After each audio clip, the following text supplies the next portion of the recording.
Buenos días. Ahora vamos a continuar con este curso sobre el registro de propiedad vehicular y el día de hoy vamos a tratar sobre los cambios de características, las observaciones más frecuentes que se presentan y los precedentes de observancia obligatoria. Lo primero que vamos a ver son los requisitos generales, ¿no? Para el cambio de características hay un formulario de seguridad de los colegios de notarios, ¿no? Son distintos según el colegio de notario que sea, pero entonces cuando se va a realizar un cambio de características se tiene que presentar este formulario de seguridad del colegio de notarios y tiene que tener firma legalizada del titular o su representante, ¿no? Si es el representante tendrá que indicar dónde corre el inscrito del poder para poder efectuar para poder firmar este documento. Ahora, también tienen que presentar el certificado de conformidad de modificación emitido por la persona jurídica autorizada por el MTC, ¿no? Estas entidades certificadoras son las mismas que van a otorgar los certificados en el caso de las inmatriculaciones cuando se han realizado alguna modificación, ¿no? Porque ya hemos visto que antes de inmatricular el vehículo también se pueden realizar modificaciones, ¿no? Y en ese caso la diferencia es que el vehículo ya está inmatriculado, pero son las mismas entidades certificadoras las que van a expedir este certificado. Ahora, si el cambio de característica es un cambio de color o es un cambio de motor, y este cambio de motor no implica la modificación de la cilindrada, ni la potencia, ni el combustible, no se requiere el certificado de conformidad, ¿no? Para el cambio de color basta con que acompañe el formulario notarial. Y para el cambio de motor es suficiente que acompañe el formulario notarial y el comprobante de pago o el documento que acredite la adquisición del motor, pero siempre y cuando mantenga las características que ya tiene el vehículo en cuanto a cilindrada, potencia y combustible.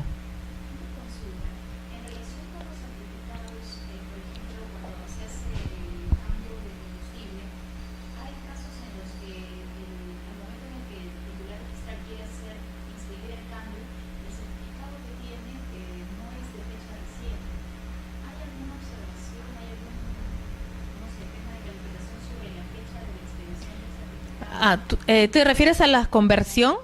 ¿A cuando convierten a bicombustible, a GNV? Ya. Lo que pasa es de que esos vehículos que tienen, que son de GNV, GLP, bicombustibles, tienen que hacer una revisión anual. Entonces, ¿qué pasa? Ellos tienen un certificado que es el certificado de conversión. Vamos a tratar más adelante, pero vamos a ir adelantando, ¿no? Tienen el certificado que le emitieron cuando realizó la conversión, ¿no? Entonces, anualmente la persona va y lleva el vehículo para que verifiquen que toda la instalación del kit está ok. Y le emiten un nuevo certificado, pero esos no son certificados de conversión, esos son los certificados de la inspección, ¿no? Entonces, esos certificados de inspección tienen validez de 1 año. Pero cuando uno inscribe la conversión, no lo hace en mérito al certificado de inspección, sino al certificado de conversión, o sea, el primer certificado que le otorgaron, ¿no? Entonces, esos certificados de inspección sí tienen validez de 1 año. No lo tiene que adjuntar, ¿no? Porque eso no da mérito en la inscripción de la conversión del tipo de combustible.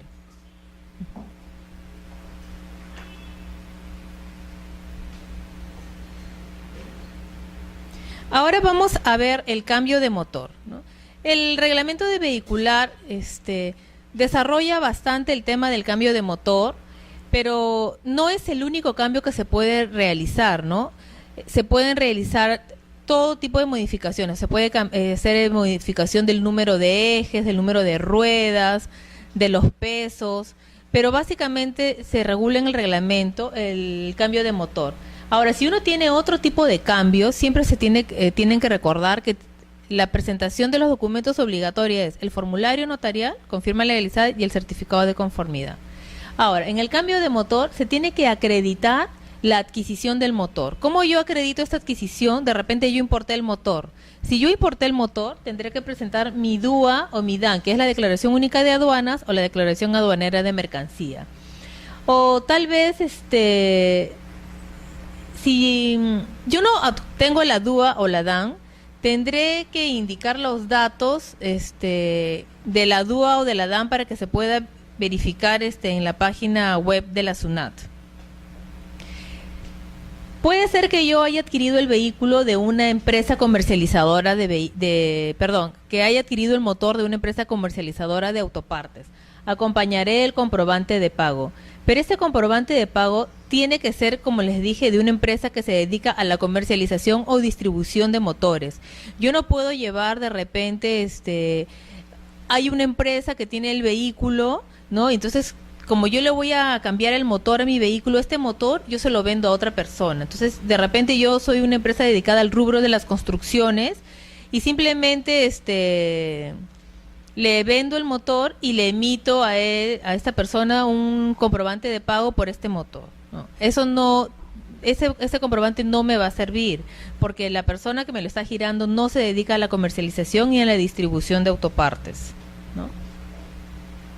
Incluso en algunas veces hemos visto que han llevado comprobantes de alguna panadería, ¿no? De repente el dueño tenía una panadería y cuando le vendió el motor le dio el comprobante de pago. Esos comprobantes no son válidos, ¿no?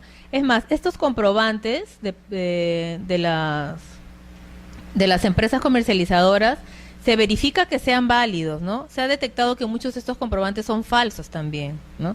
Entonces, al momento de la calificación se ingresa a la página de la SUNAT y se verifica la validez y la autorización para que se emitan estos comprobantes. Sí, dime.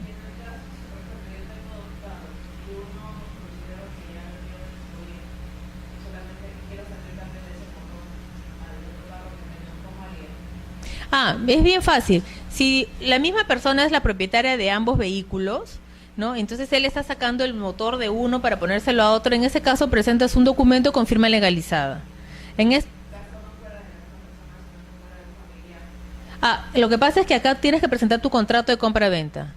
Tú puedes acreditar la adquisición del motor de tres formas: con la DUA o la DAN, con el comprobante de pago o con un contrato de compra-venta con firma legalizada notarialmente, ¿no?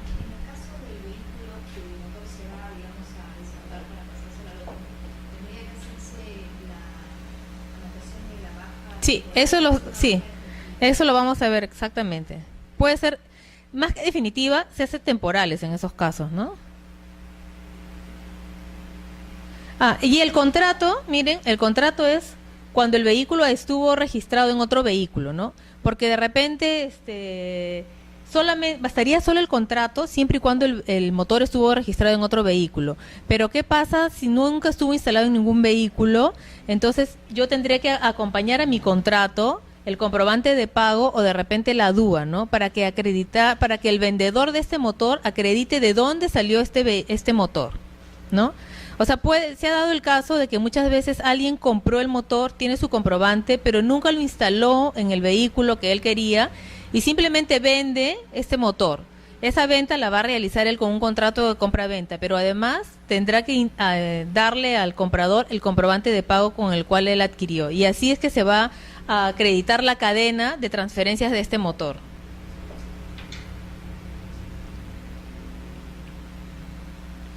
Ahora, existe una excepción, como ya habíamos visto.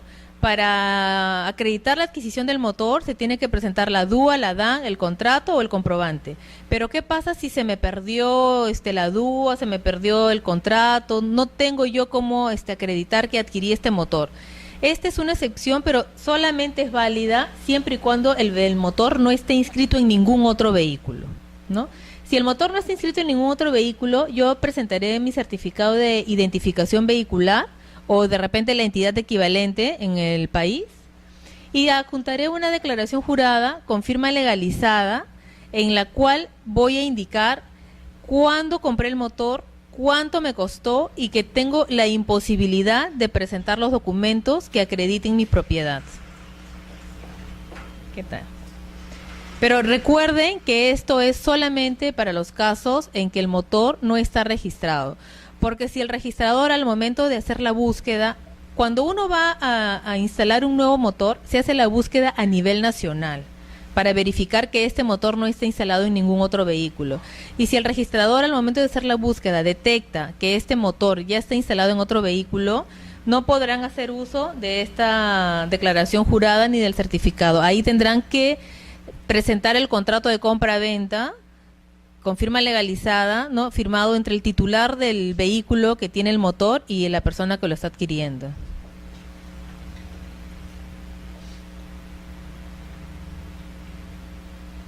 Ahora justo vamos a hablar el tema del traslado de los motores, ¿no? Que habían estado haciendo la pregunta. ¿Qué pasa si yo tengo el motor, tengo un vehículo al cual el vehículo yo le voy a retirar el motor porque se lo voy a dar a otro, sea que yo sea el propietario de ambos vehículos o que de repente yo se lo esté vendiendo a una tercera persona, o también estamos hablando de venta de motor, pero también yo le puedo transferir el motor por distintas no por distintas actos. De repente se lo puedo donar, de repente lo puedo permutar también, ¿no? O sea, ambas personas pueden permutarse los motores, o de repente yo tengo una deuda y le doy el motor en dación en pago. La cosa es que la persona acredite la adquisición con su contrato con firma legalizada, ¿no? Lo más común y lo que siempre he visto es la compra-venta, ¿no? Nunca he visto ningún otro tipo de acto por el cual se hayan transferido los motores. Entonces, en el caso del traslado, debe consignarse la placa única nacional de rodaje del vehículo receptor, ¿no? Y asimismo, en la partida registrada del vehículo deberá indicarse de dónde proviene el motor. O sea, yo hago, en el supuesto de que yo sea la propietaria de ambos vehículos, hago mi declaración jurada y yo voy a indicar, ¿no?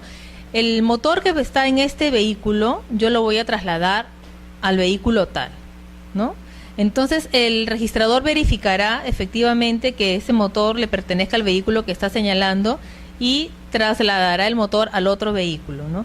La partida, en el asiento, va a indicar de dónde es que proviene el motor. Esto solamente cuando son traslados, ¿no? Va a indicar de dónde es de dónde proviene el motor.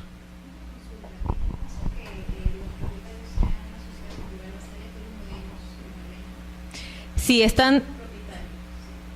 Ah, claro, si es el mismo propietario, sí, pero si están disponiendo del motor, si lo están vendiendo, donando o cualquier otra forma, tienen que intervenir ambos, ¿no?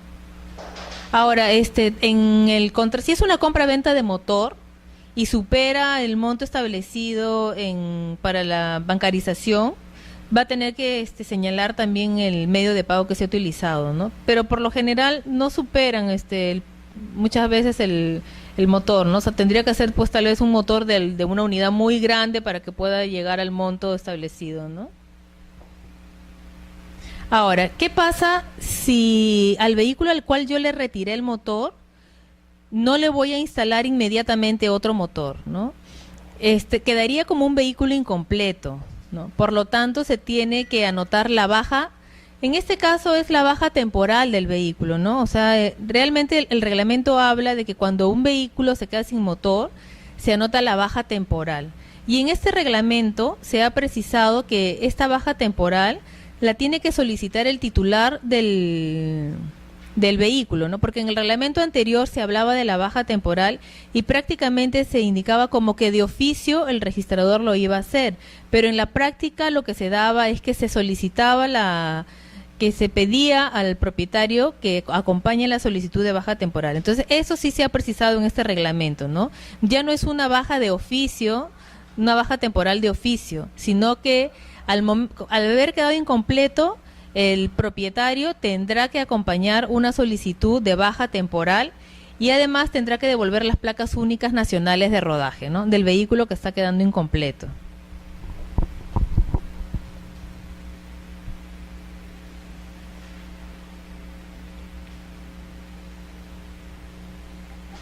Ahora, pero sí.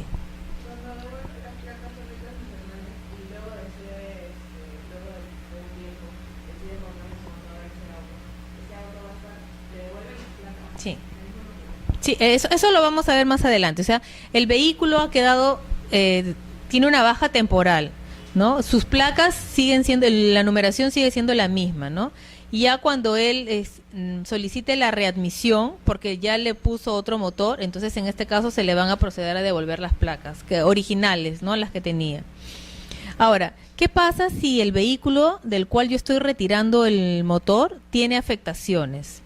Yo no podría retirarle el motor sin que me presenten la autorización los acreedores o la autoridad competente, porque entonces ese vehículo quedaría totalmente depreciado y yo estaría perjudicando a los acreedores o a las personas que tienen algún embargo inscrito sobre ese vehículo. Entonces, si es que el vehículo tuviera afectaciones vigentes, se tiene que pedir la autorización del titular del gravamen, ¿no? En un documento con firma certificada notarialmente. Si tiene de repente una garantía, le pediré al acreedor que me presente esta autorización para poder levantar, para poder yo darle de baja temporal. O de repente a lo mejor tiene un embargo judicial o un embargo administrativo de la municipalidad. En estos casos se tendrá que presentar el documento emitido por el juez o por el ejecutor autorizando a que se le dé la baja temporal al vehículo.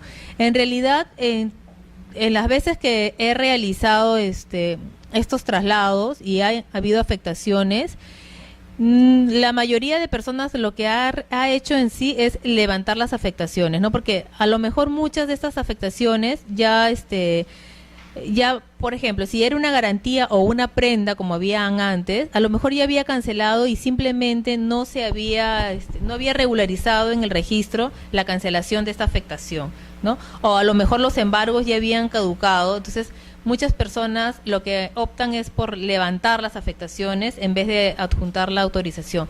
Nunca he visto que presenten las autorizaciones, ¿no?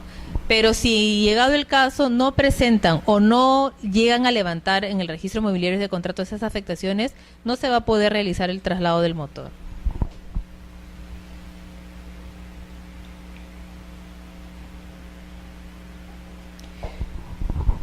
Ahora, estábamos viendo el traslado de los motores. Vamos a ver dos casos. Cuando los vehículos pertenecen a la misma oficina registral y cuando los vehículos pertenecen a dos oficinas registrales diferentes, ¿no?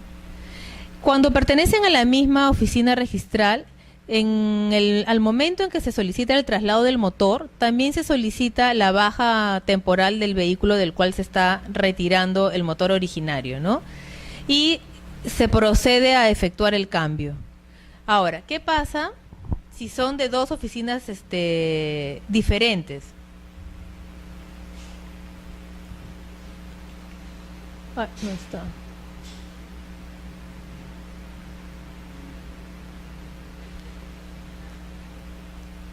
Bueno, creo que no está esa filmina, pero si se tratan de dos oficinas diferentes, lo primero que se tiene que hacer es solicitar la baja temporal del vehículo en la oficina del vehículo de donde se va a retirar el motor.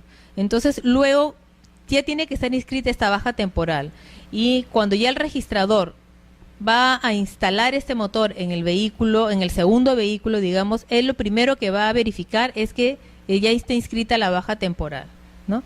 Cuando pertenecen a la misma oficina registral, piden simultáneamente, se puede solicitar simultáneamente la baja temporal del vehículo de donde se está retirando y el cambio del traslado al segundo vehículo. Pero cuando son de oficinas diferentes, primero tiene que estar inscrita la baja temporal para que luego se pueda inscribir el traslado.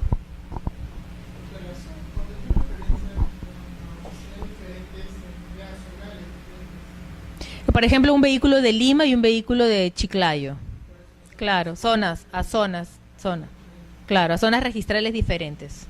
Cuando es, por ejemplo, habla de Lima, en una telefónica, por ejemplo, se debe hacer simultáneamente. Claro, sí.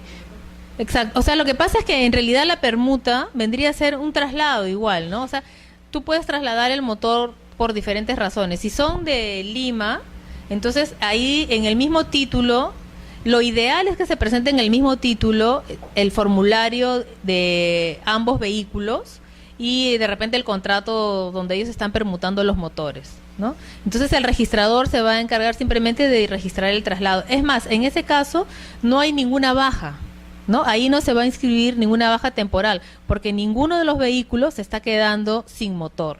Simplemente están haciendo un intercambio de motores.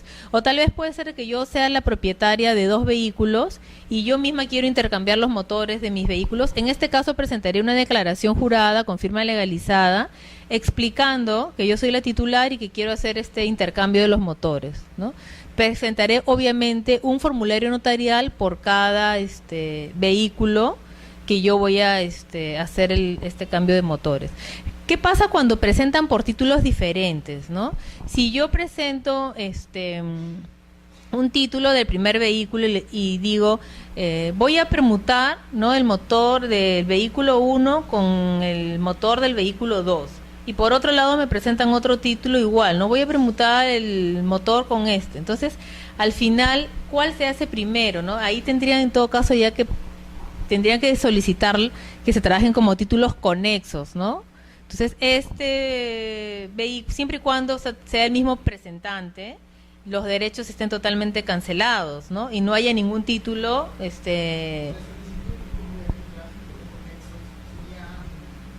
Sí, tiene que ser ambos. Claro, porque mira, si tú presentas por separado, entonces te va a salir observado porque te van a pedir la baja de ¿no? Si tú presentas de uno, entonces te van a decir, bueno, tienes que tener tu solicitud de baja, devolver las placas del otro.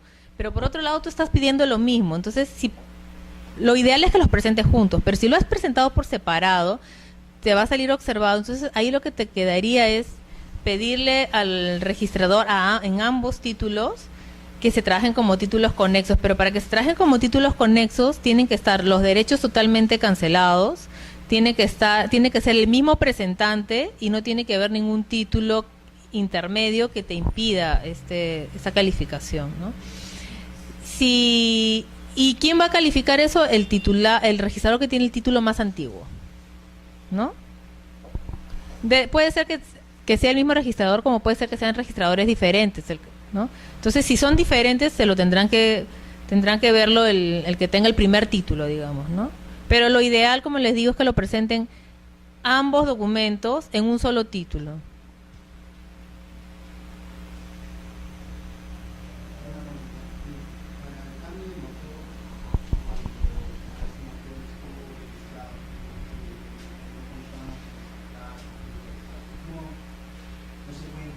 Uh-huh. Sí.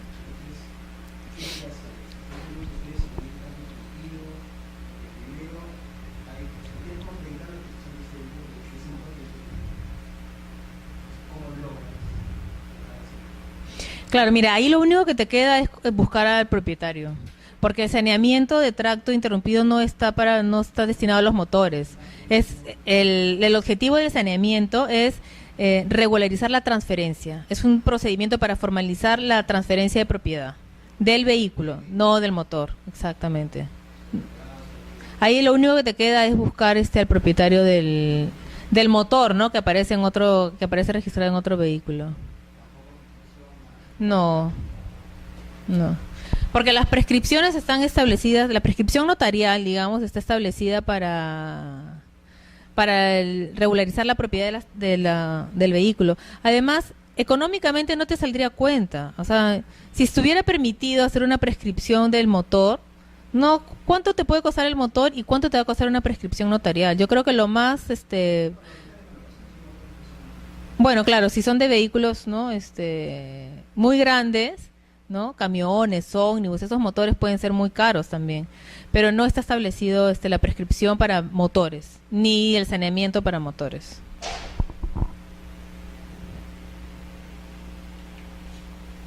Ahora vamos a ver el tema de la conversión, ¿no?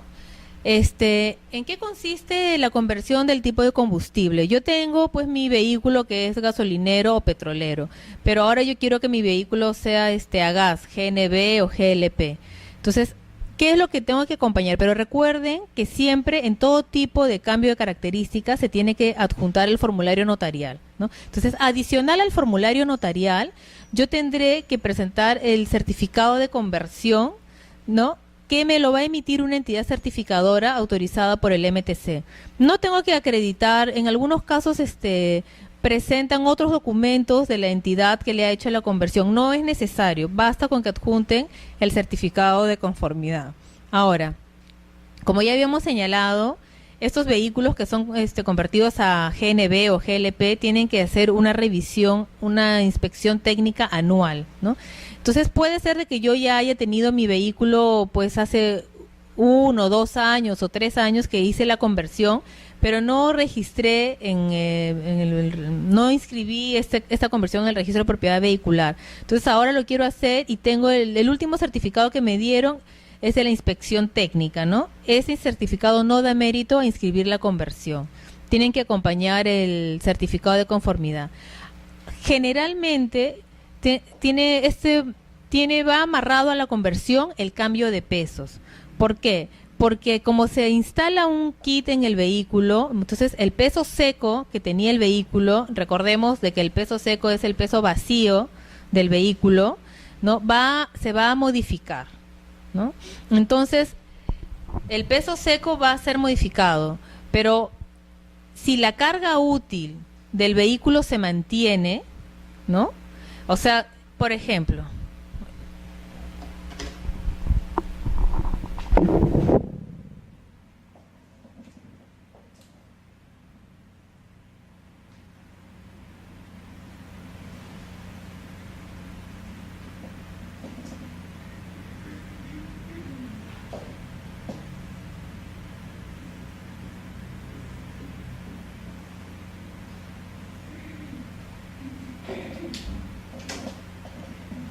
¿cómo es que funciona esto?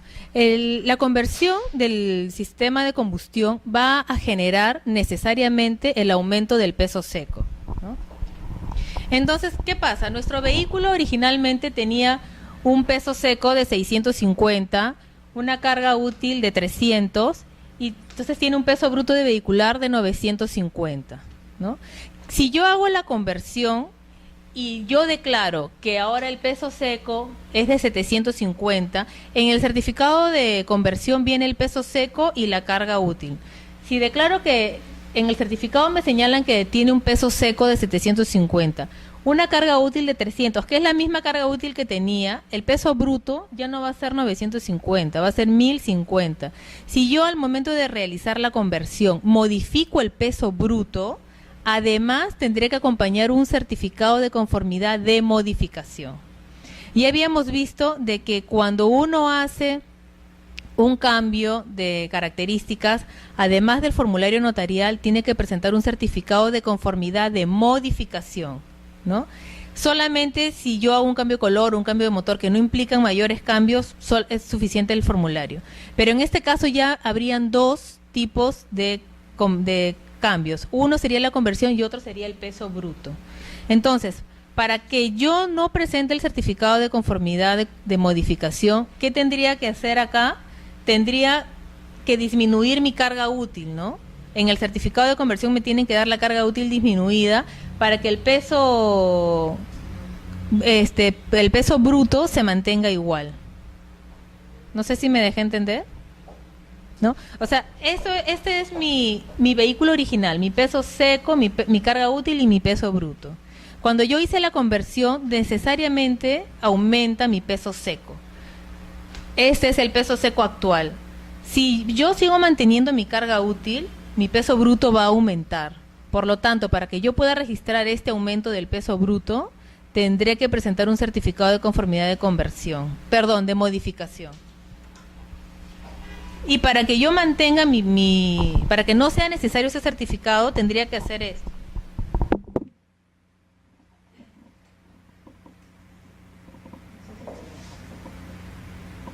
Reducir la carga útil en sí. Sí, reducir la carga útil. Eso quiere decir tal vez disminuir el cantidad de pasajeros, ¿cuántos pasajeros no? Mira, tanto como dependiendo, ¿no? Qué tipo de vehículo sea, porque o sea, tendrías que disminuir de repente si es una mercancía, llevar menos mercancía, o si es pero el auto tendrías que llevar, porque es un poco difícil cómo es que se controla esto, pero esto registralmente es lo que se da, ¿no? O sea, en este caso, si yo solamente hago la conversión y hago la modificación del peso bruto, tengo que presentar dos certificados. Pero si yo hice la conversión y mi peso bruto se mantuvo igual, lo que va a hacer el registrador se tiene que modificar la carga útil, se tiene que disminuir la carga útil.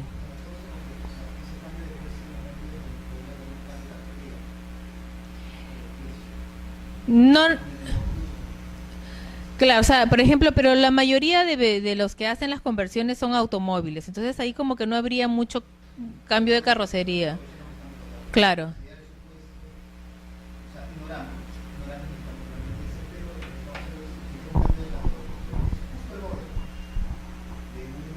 Ah, claro, exactamente, sí.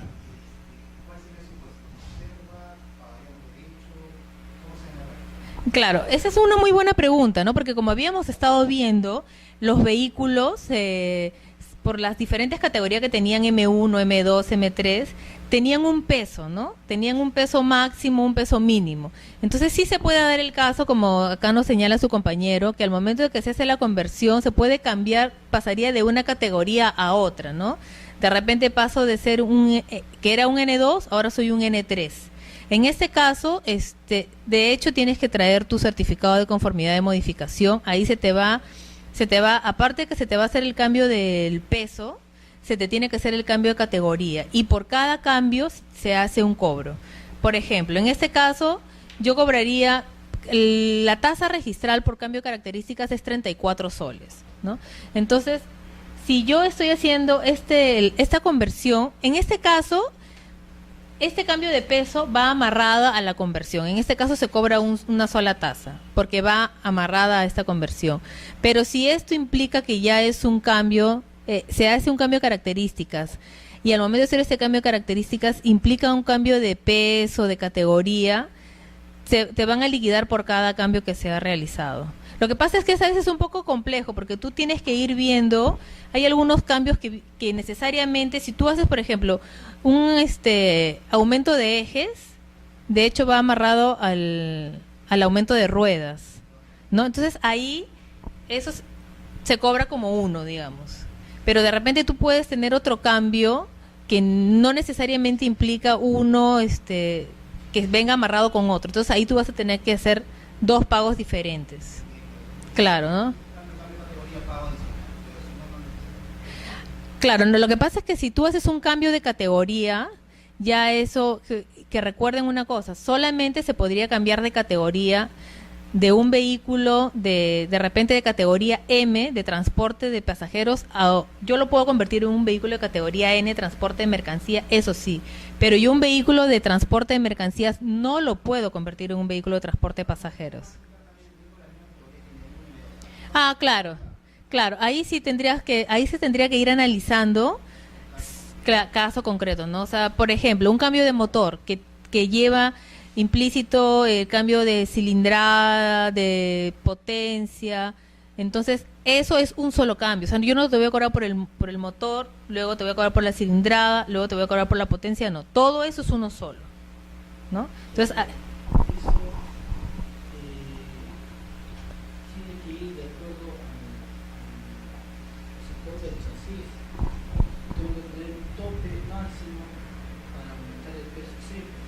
claro, lo que pasa es que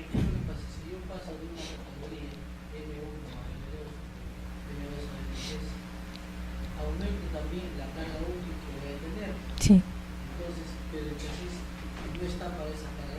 Lo que pasa,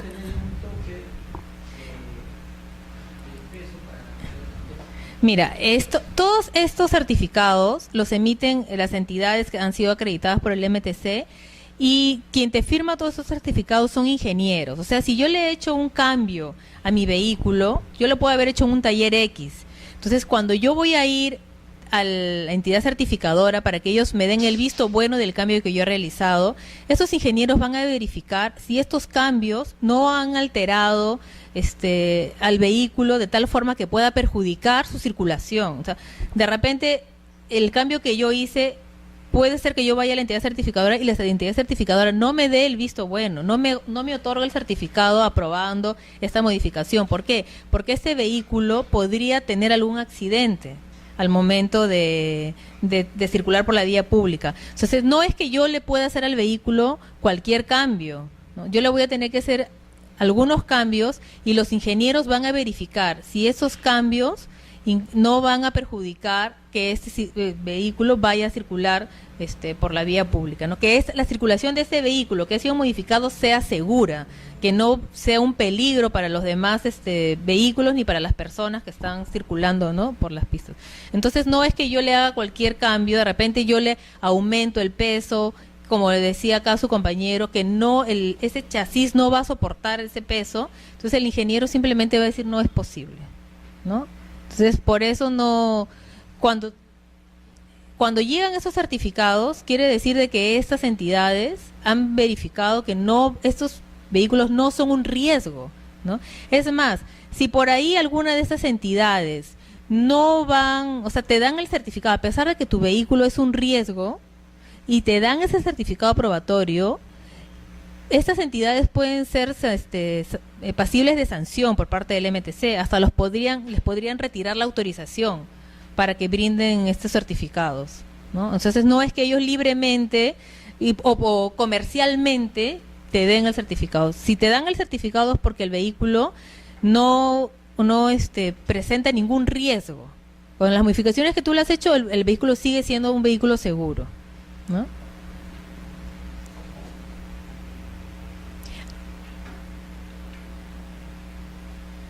Ahora, como habíamos visto, hay vehículos motorizados y vehículos no motorizados, ¿no?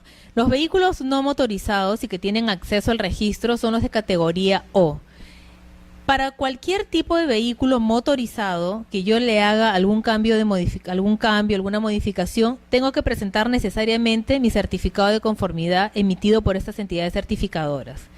Pero los vehículos de categoría O tienen doble opción. O acompaño el certificado emitido por esta entidad certificadora, o puedo presentar un certificado de conformidad de modificación con firma legalizada de un ingeniero mecánico o mecánico electricista. Y además tendré que acompañar la copia legalizada o certificada por el fedatario de la boleta de habilidad del ingeniero, ¿no? Que tiene que estar vigente a la fecha que se emitió el certificado. Y como ya les había explicado, en este caso, como es un certificado con firma legalizada, la fecha cierta va a ser la fecha de la legalización, ¿no? Haciendo un paréntesis, los certificados de conformidad que los emiten estas entidades no tienen que tener firma legalizada de los ingenieros, ¿no? La fecha cierta es la fecha en que se expide el certificado, ¿no? Y las entidades registran las firmas de sus ingenieros en el registro de propiedad vehicular. Entonces, al momento de que nosotros verificamos un certificado, se verifican que los ingenieros que están firmando hayan sido acreditados para esa entidad y se verifica también la firma de ellos, para evitar que se presenten certificados falsificados, ¿no?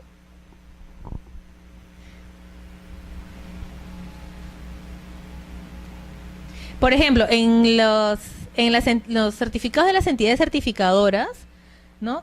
Tampoco se requiere que se acompañe la boleta de habilidad del ingeniero, ¿no? Simplemente basta con que acompañen su certificado de conformidad. Pero en el caso de los vehículos de categoría O, ese certificado es un documento privado, digamos, con firma legalizada. Ahí sí se requiere la boleta de habilidad del ingeniero.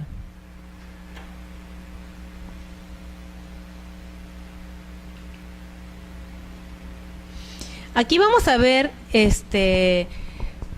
algo muy interesante y que a veces puede estar tal vez en el ojo de la tormenta, ¿no? Porque es el incremento del número de asientos de los vehículos de categoría M.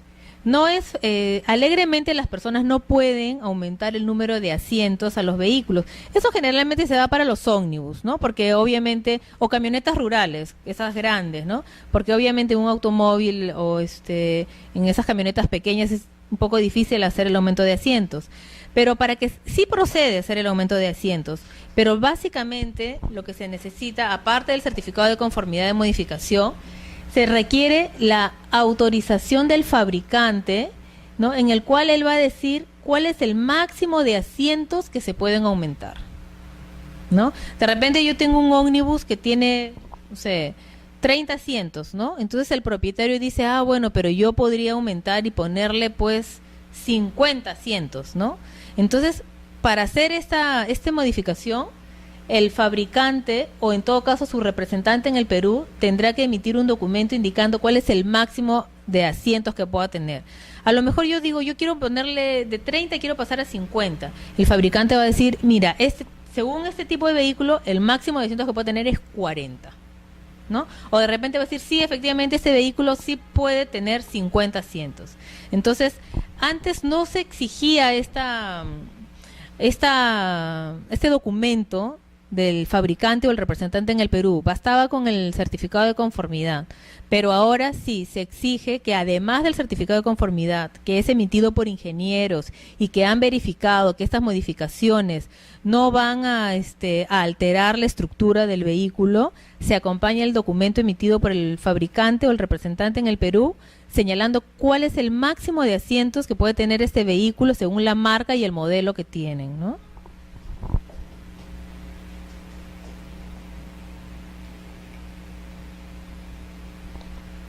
Bueno, como ya lo habíamos venido señalando varias veces, un vehículo que está destinado al transporte de mercancía no puede convertirse en un vehículo destinado al transporte de personas, ¿no? O sea, ya no más buses camión en el Perú. Esto sí se daba, como ya les había explicado, se daba antes, varias veces se ha presentado este tipo de documentos donde simplemente, y en esa época incluso no existían estas entidades certificadoras autorizadas por el Ministerio de Transporte, ¿no?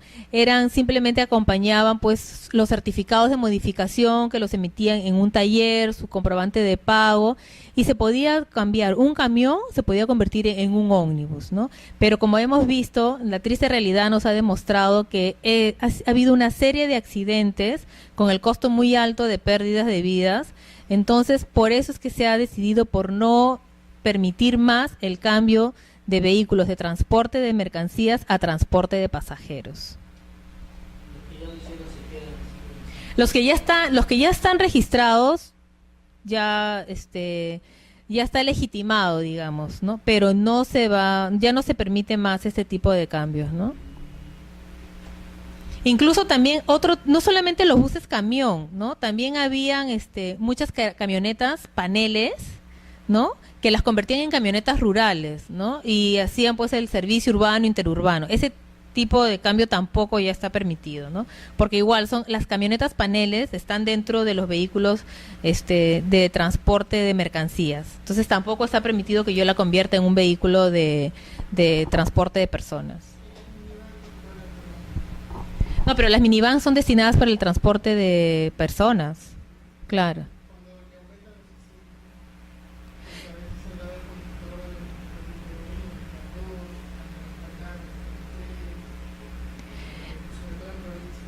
Mira, si tú le vas a aumentar los asientos, podrías aumentarle los asientos siempre y cuando el número de asientos al que tú estás aumentando esté permitido por el fabricante o el representante. Él te va a decir si efectivamente se puede o no se puede aumentar. De repente no se puede aumentar, ¿no? Y si se aumenta, ellos te tendrán que indicar. Ahora, ¿qué pasa? Muchas veces puede ser que sí aumenten los asientos, pero eso no llega al registro a lo mejor, ¿no? Puede ser de que el fabricante o el representante señale de que el número de asientos que tiene es el máximo, no le puedes aumentar ni un asiento más, pero lamentablemente puede ser de que las personas sí hagan este aumento de asientos, pero esto nunca llega al registro.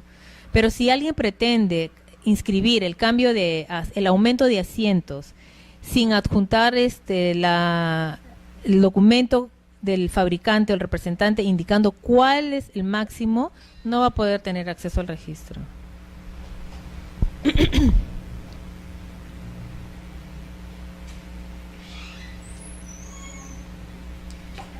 Como habíamos visto, para todo tipo de cambio de características, ¿qué significa un cambio de característica?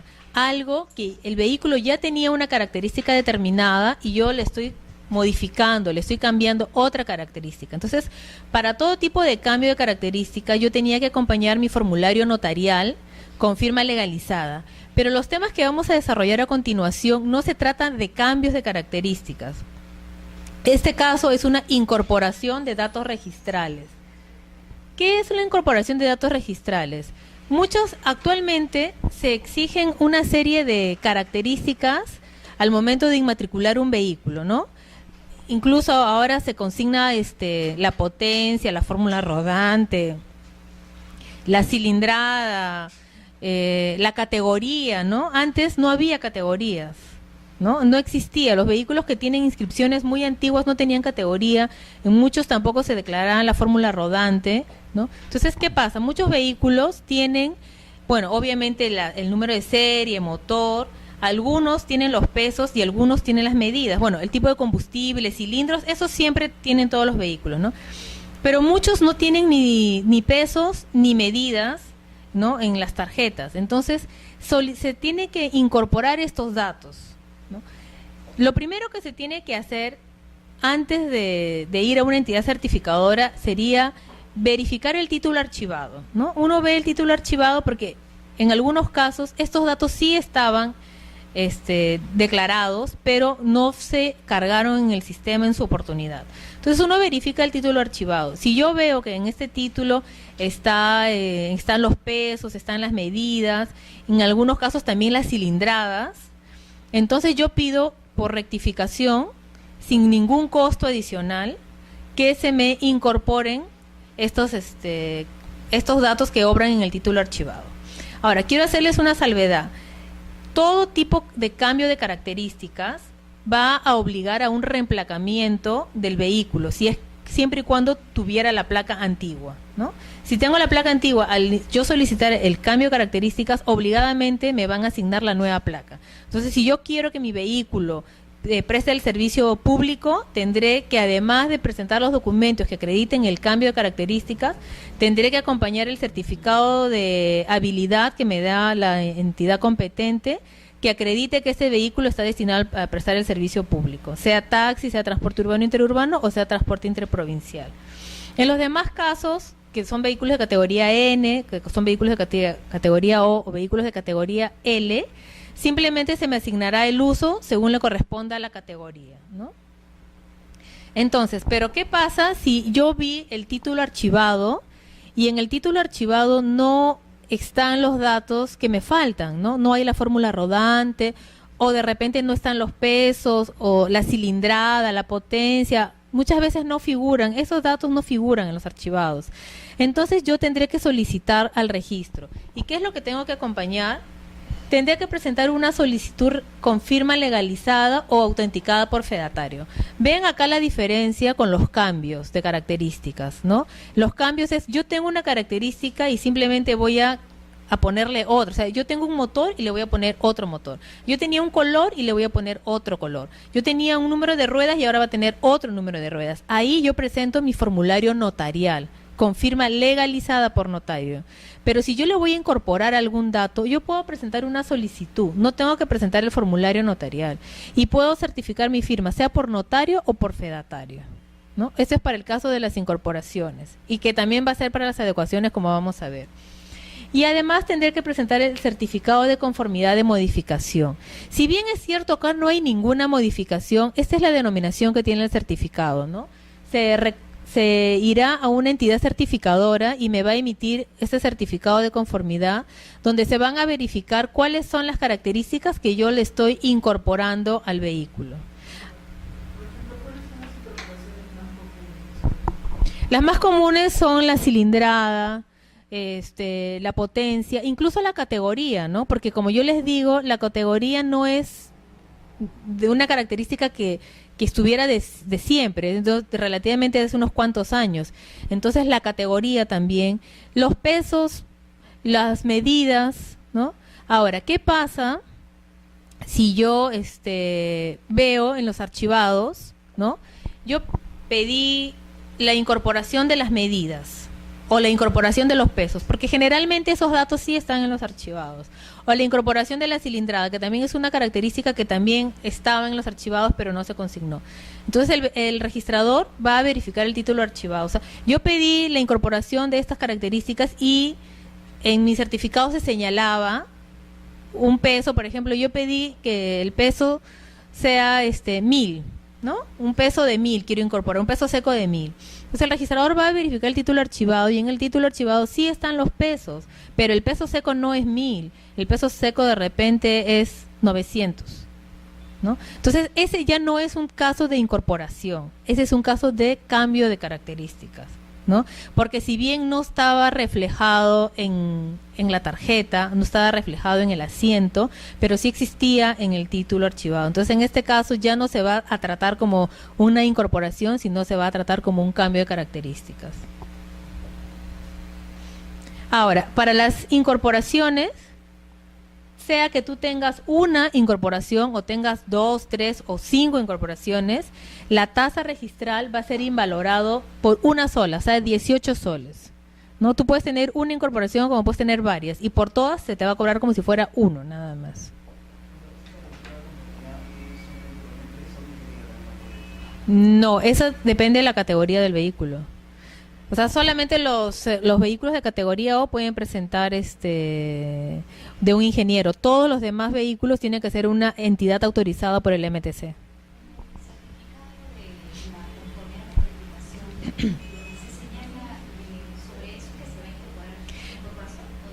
Claro, exactamente. Esa es una buena acotación.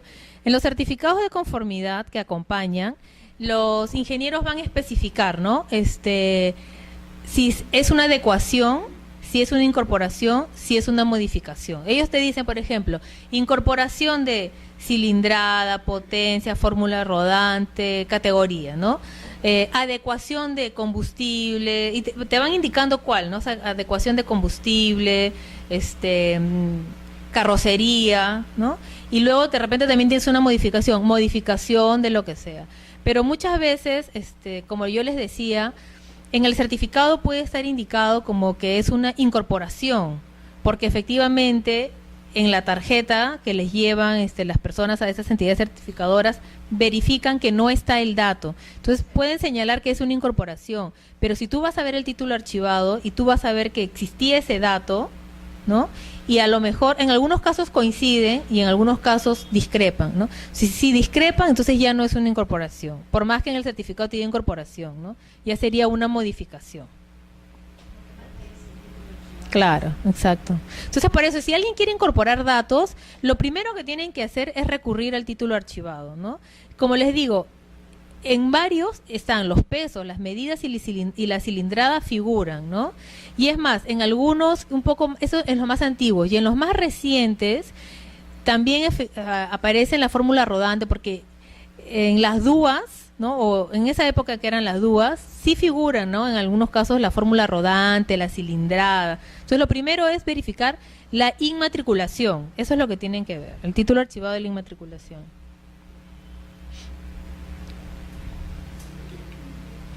Ahora, algo parecido a la incorporación es la adecuación, ¿no? No son cambios de características, la incorporación y la adecuación no son cambios de características propiamente dichos, pero se trabajan como si fueran cambios de características. Tanto la adecuación como la incorporación también van a acarrear el cambio de placa obligatorio, ¿no? No solamente el cambio de características, sino si yo hago una adecuación o una incorporación, obligatoriamente se me va a asignar la nueva placa, ¿no? Según el uso que tenga del vehículo. En este caso, al igual que la incorporación, yo voy a presentar mi solicitud con firma legalizada por notario o autenticada por fedatario, ¿no? Tanto en la incorporación como en la adecuación es una solicitud, no me obligan a presentar el formulario notarial. También tendré que presentar el certificado de modificación emitido por una entidad autorizada por el MTC. ¿Y en mérito a qué se hacen estas adecuaciones? Se hacen en mérito a esta directiva, que esta directiva trató de unificar las características registrables de un vehículo, ¿no? Le pongo un ejemplo de las adecuaciones más comunes: la carrocería y el tipo de combustible, ¿no? Anteriormente los vehículos se consignaba como combustible petróleo, ¿no? Según esta directiva, el combustible tiene que ser diésel, ¿no? Entonces, por cada, si yo tengo mi vehículo que dice petróleo, solicitaré la adecuación ¿no? En mérito a esta directiva, pero tengo que acompañar mi certificado de modificación. Ahora, otra adecuación que es bien común, como les había dicho, es la carrocería. Antes las camionetas Station Wagon tenían como carrocería sedán, ¿no? Con esta directiva, la carrocería de las Station Wagon es Station Wagon, ¿no? Antes, por ejemplo, habían la carrocería que era metropolitano, no metropolitano. Ese tipo de carrocerías ya no se da. Ahora la carrocería es SUV, ¿no? Entonces, todas estas adecuaciones yo las tendré que sustentar con mi certificado de modificación. Y al igual que en el caso de las incorporaciones, tenga una o tenga varias adecuaciones, me van a hacer el cobro de la tasa registral, va a ser por uno y va a ser invalorado, o sea, 18 soles también, ¿no?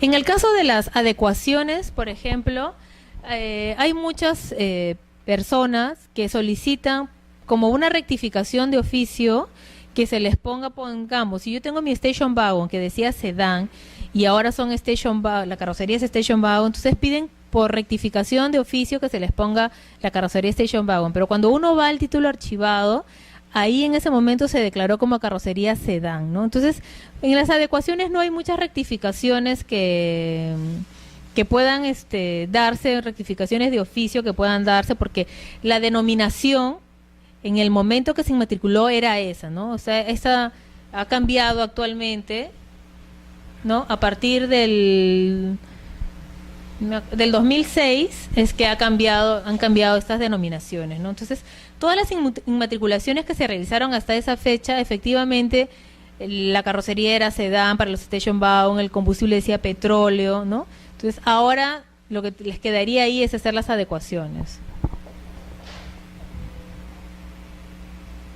Antes de que se diera este reglamento, con el reglamento anterior, por cada modificación, por cada adecuación y por cada incorporación se cobraba una tasa como si fuera un cambio de característica, ¿no? Se cobraba actualmente la tasa es 34 soles, se hubiese cobrado 34 soles por cada incorporación, por cada adecuación, como si fuera un cambio. Pero en este reglamento es establecido de que no. El cobro es uno solo por todas las adecuaciones o uno solo por todas las incorporaciones y es invalorado.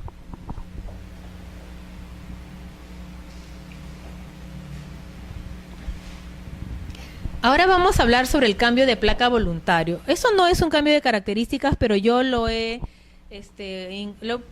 tratando en el tema de cambios de características. Como ya habíamos visto, desde el 1 de enero del 2010 se asignan las nuevas placas únicas nacionales de rodaje, ¿no? Sean ordinarias o sean especiales, como habíamos estado viendo. Entonces, ¿qué pasa? Muchas placas, obviamente todos los vehículos que habían sido matriculados antes del 2010 tienen las placas antiguas.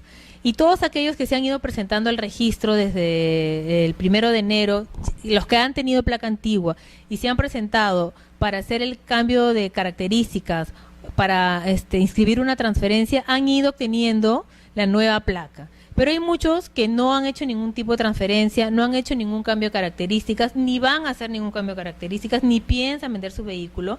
Entonces estos vehículos siguen con la placa antigua.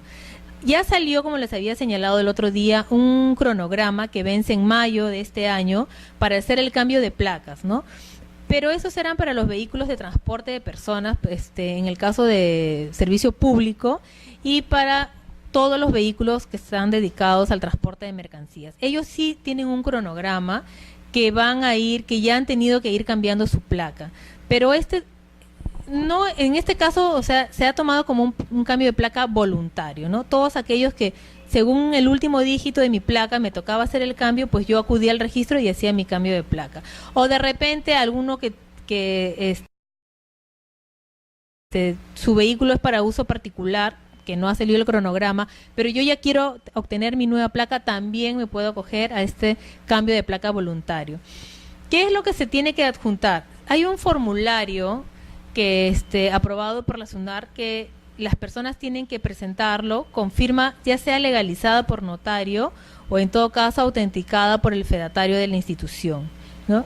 Y si desean que el vehículo esté destinado para el servicio de transporte público, tendrán que acompañar el certificado de habilitación, ya sea de la municipalidad, que de su jurisdicción, donde presta el servicio público el vehículo, o en todo caso del MTC, si va a ser un vehículo destinado al servicio interprovincial. Si yo no acompaño ningún documento, en el caso de los vehículos de categoría M, ¿no?, que están destinados al transporte de personas, si yo no acompaño ningún documento de que me habilite el vehículo en el servicio de transporte público, el registrador le va a asignar la categoría, el uso particular. En el caso de los demás vehículos que son mercancías o de categoría L, se le va a asignar la placa de acuerdo a la categoría y al uso que les corresponde, ¿no? Que ya habíamos estado viendo que esos tipos de vehículos tienen un único uso, ¿no? El único que tiene diferentes usos serían los vehículos de categoría M. Ahora, ¿qué pasa, por ejemplo, con aquellos titulares, ¿no?, que son las entidades del Estado, o que de repente es alguna municipalidad que viene a pedir el reemplacamiento voluntario, ¿no? Si es una entidad del Estado, ya les había dicho que se le otorga la placa gubernamental, dependiendo si es un vehículo liviano o pesado o es un vehículo menor, ¿no? La placa gubernamental tiene dos tipos de placas que se la da. Si es una municipalidad y la municipalidad me adjunta el documento, que la resolución donde destina este vehículo al uso de serenazgo, yo le daré la placa de emergencia. Pero si no me acompaña ningún documento que acredite que este vehículo ha sido destinado al uso de serenazgo, le asignaré la placa gubernamental. Es casi como los vehículos de categoría M.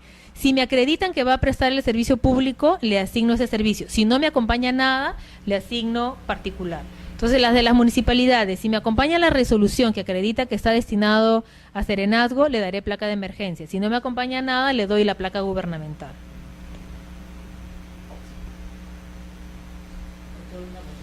Una persona va a crear una camioneta en la municipalidad, esa camioneta tiene una placa ordinaria. Esa camioneta es en la municipalidad va a prestar servicio de serenazgo. En este caso, ¿cómo tendría que ser el respectivo? ¿Tendría que realizar? Lo que pasa es que el reemplacamiento o cambio de placa lo solicita el titular registral, ¿no? Si la municipalidad alquiló el vehículo, o sea, lo que yo te quiero, el titular no es la municipalidad. Natural que alquila el vehículo a la municipalidad, pero ese vehículo tiene placa ordinaria y esa camioneta de la municipalidad va a prestar servicios serenazgo. Claro, pero lo que pasa es que ahí hay una contradicción, porque en este caso el cambio de placa lo tiene que pedir el titular registral, y el titular registral no es la municipalidad. Entonces, no se le puede dar, la municipalidad no puede decir que este vehículo le asignen placa de emergencia porque va a prestar el servicio de serenazgo. No puede ser, porque no es el titular. Solamente los vehículos de la municipalidad podrán tener placa de emergencia como serenazgo.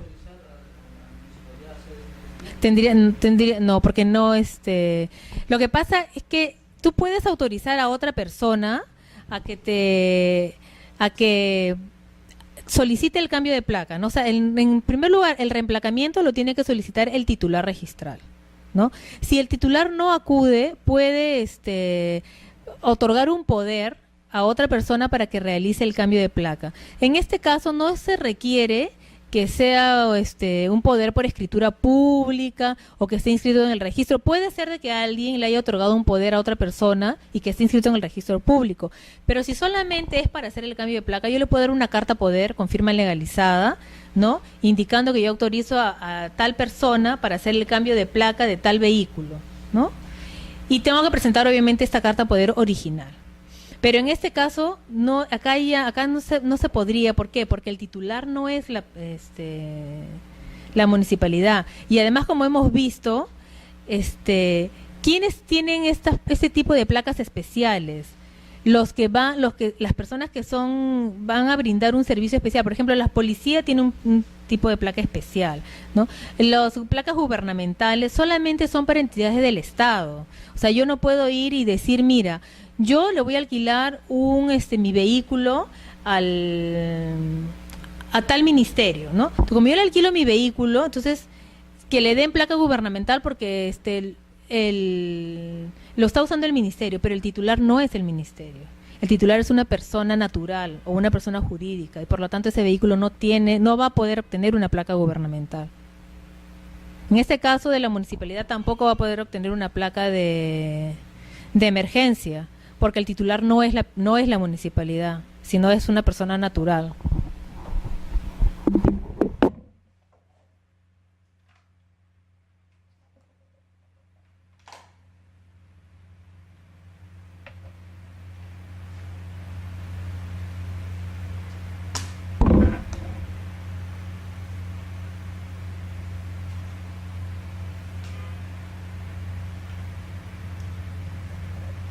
En el caso de cuando el propietario, digamos, no está en el país y se quiere hacer el trámite de tratamiento, el documento para acreditar sería también un documento privado que ese trabajo sería emitido fuera y tendría que tener la legalización, digamos. Claro, si el titular está en el extranjero y va a autorizar a alguien para que le haga el reemplacamiento, puede otorgar una carta poder igual ante el consulado peruano, no en el país donde se encuentre, pero este poder va a tener que tener toda la cadena de legalizaciones. Eso sí, o sea, no basta con que venga el poder con la firma del cónsul, tiene que tener toda la cadena de legalizaciones del Ministerio de Relaciones Exteriores.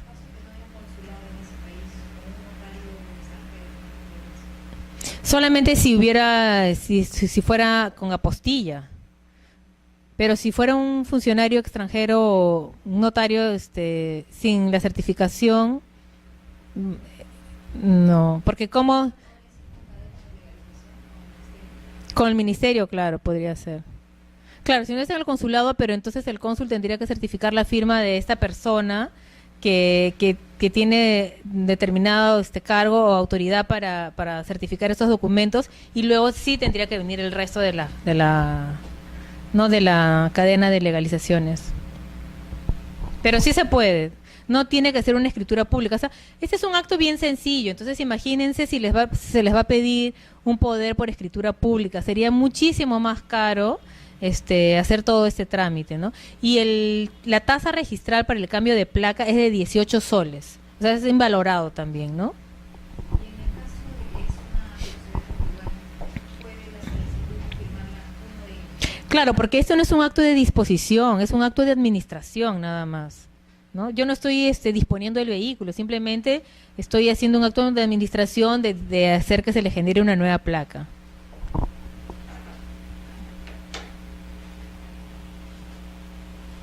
Ahora, algo que yo les quería precisar es, ¿qué pasa si el vehículo tiene alguna afectación?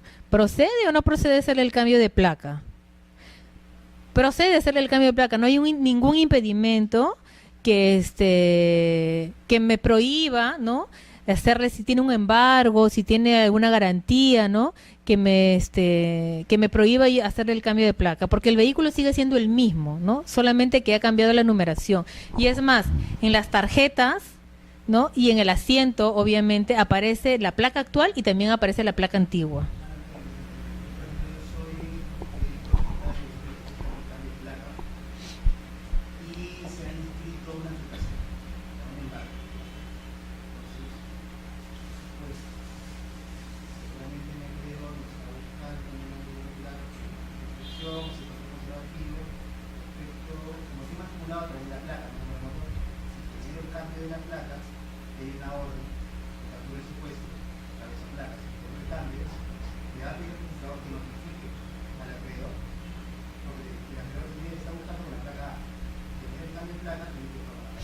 Sí, pero si es un secuestro, no, eso se ejecuta fuera del registro.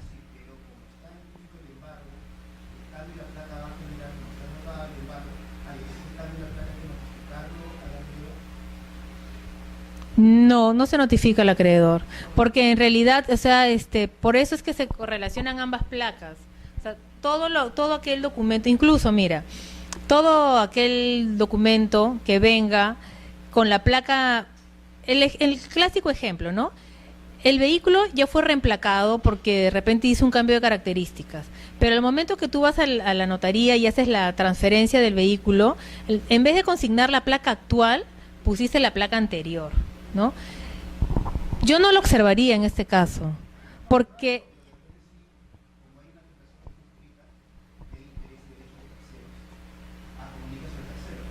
no se comunica, cuando tú haces el reemplacamiento no comunicas, porque se entiende de que la placa antigua se correlaciona con la placa nueva, entonces es el mismo vehículo, ahí no, tú podrías pensar, no, él está haciendo el reemplacamiento porque quiere evadir, ¿no?, a su acreedor, no, pero en este caso no se...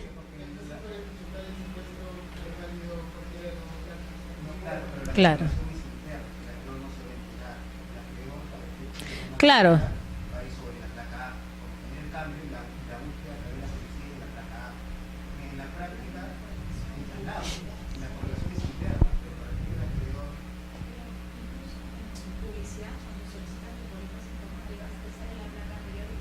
Sí, te va a salir, o sea, siempre, claro, o sea, no es tan interna, digamos, ¿no? O sea, se publicita este tipo de, o sea, las dos placas se van a publicitar. Entonces, en el caso de las transferencias, si me viene un acta con la placa anterior, yo no le voy a decir, no, ¿sabes qué? Aclárame la placa, esa ya no es la placa. No, o sea, yo lo voy a correlacionar con la placa antigua, ¿no? Entonces, yo le voy a inscribir la transferencia. Además, generalmente en las actas notariales se consigna el número de serie y el número de motor y coinciden con la serie y el número de motor de la otra placa, ¿no? Y aunque no me los pusieran, o sea, yo voy a ver que efectivamente esa es la placa antigua. Entonces yo le voy a hacer esa correlación. Igual, si viniera que no, como ya les había dicho, o sea, si se quisiera inscribir un embargo, digamos, ¿no?, del vehículo, esto de acá se hace en el registro mobiliario de contratos, no se hace en el registro de propiedad vehicular. Pero mi criterio sería que si me llega un embargo y donde está la placa antigua, pero este vehículo ya fue reemplacado, pues se trata del mismo vehículo, ¿no?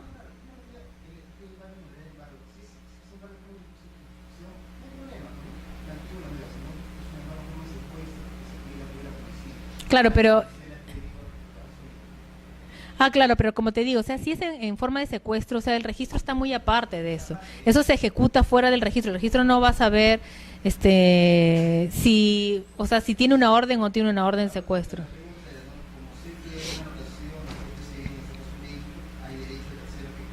Ujú. No se hace ninguna notificación. Se hace el reemplacamiento nada más.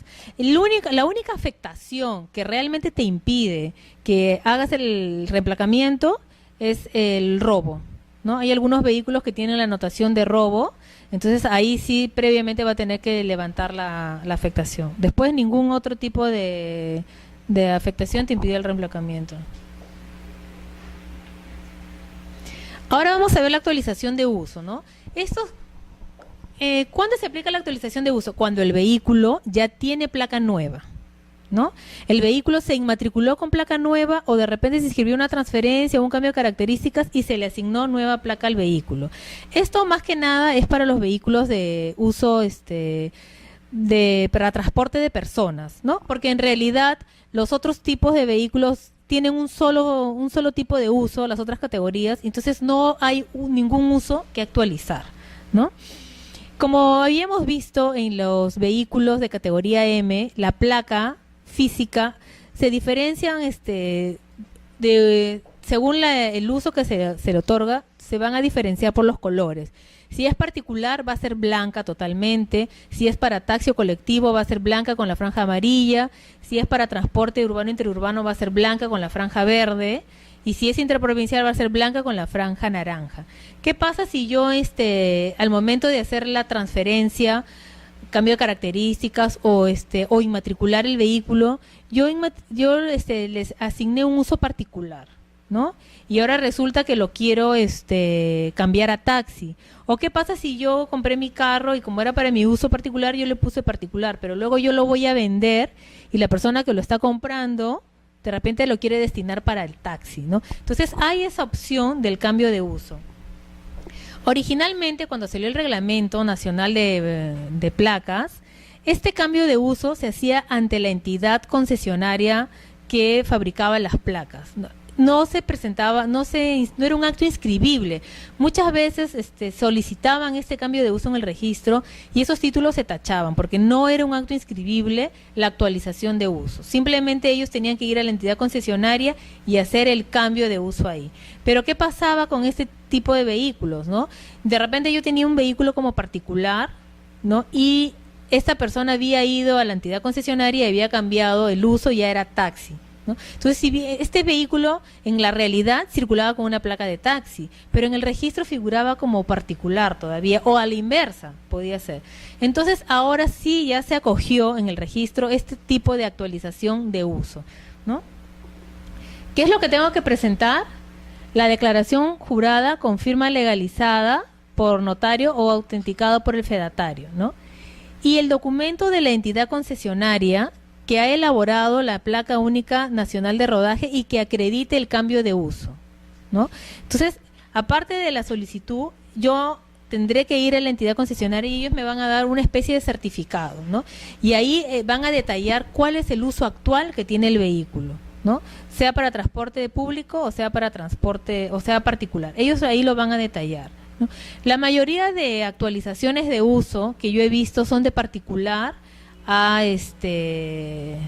transporte público, ¿no? Pero eso no implica que también sea la inversa. También se ha dado, pero la mayoría que yo he visto es de particular a público. Y obviamente quien lo tiene que solicitar es el titular registral, ¿no? Salvo que tenga una carta poder o de repente un poder inscrito.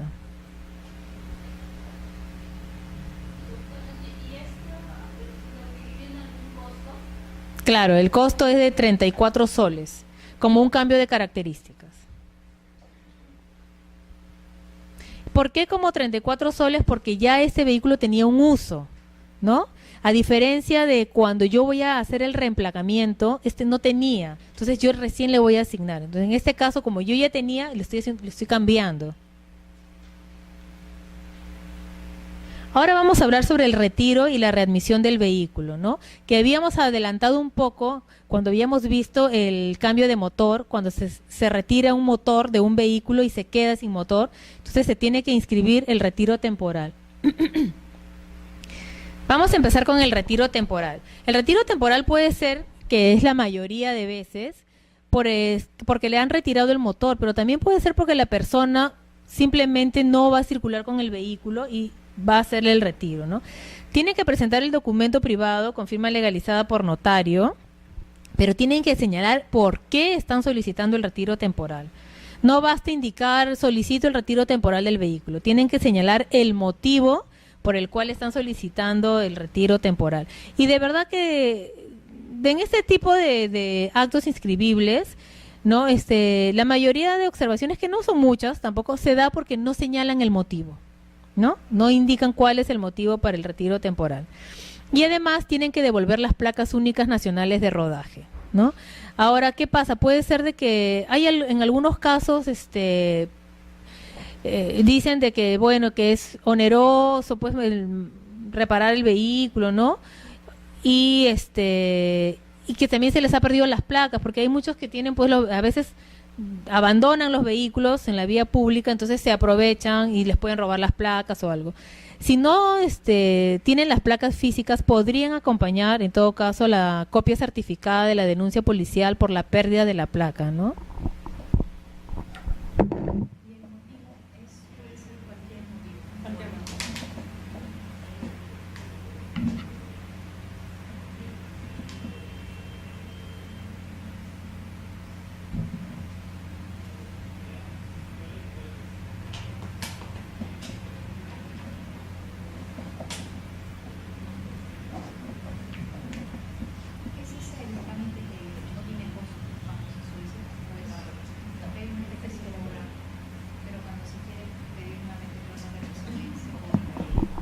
No, el retiro temporal sí tiene un costo, es la tasa es de invalorado, que es 18 soles, el temporal, el definitivo no tiene costo.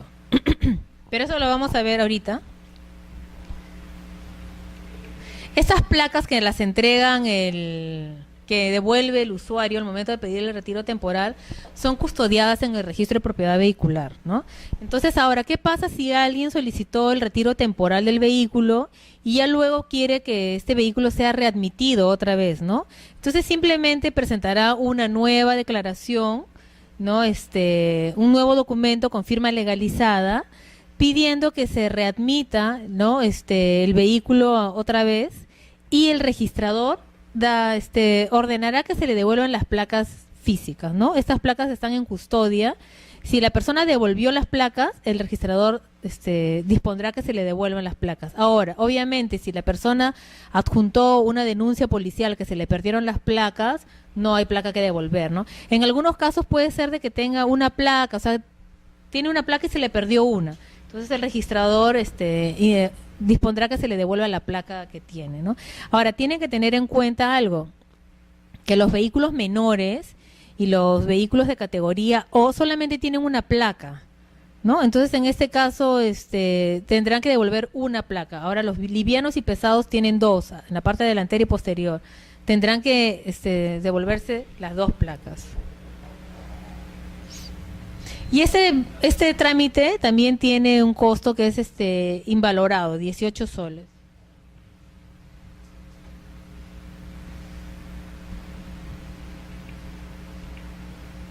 Ahora vamos a hablar del retiro definitivo. Las personas pueden solicitar el retiro definitivo del vehículo, ¿no? Y para eso tendrán que, igual que en el retiro temporal, adjuntar un documento privado con firma legalizada, indicando el motivo, ¿no? Y devolverán las placas únicas nacionales de rodaje. En este caso, como ya se está pidiendo el retiro definitivo, el registrador hará un asiento del cierre de la partida. Al momento de inscribirse el retiro definitivo, la partida de este vehículo queda cerrada definitivamente. Ahora, en el caso de que se pida el retiro temporal o se pida el retiro definitivo, ¿qué pasa si este vehículo tiene afectaciones? Se tendrá que proceder igual que en el caso de cuando se trasladaba el motor. Se tendrá que acompañar las autorizaciones de los acreedores o de la entidad de la autoridad judicial o administrativa, ¿no?, que autorice el retiro del vehículo, ¿no?, sea temporal o sea definitivo. Si el vehículo corresponde a una sociedad conyugal, tendrá que intervenir a ambos en el documento, ¿no?, para solicitar el retiro, sea temporal o definitivo. Porque en el caso del retiro definitivo ya no es un simple acto de administración, ¿no?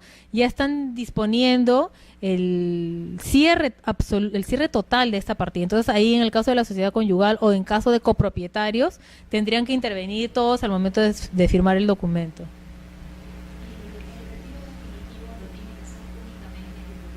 Sí, obviamente. Ah, no, claro, pero en todo caso tendría que estar autorizado para solicitar, ¿no? Porque una cosa es que yo te dé un poder, por ejemplo, yo te doy a ti una carta poder que diga expresamente para reemplacar el vehículo. Tú no puedes ir con esa carta poder, ¿no?, pidiendo el retiro del vehículo, porque esa no ha sido la voluntad del titular. O sea, lo que tengas un poder amplio y general, ¿no? Pero si te dan una carta poder específica, tendría que ser para el retiro total o definitivo, temporal o definitivo, ¿no?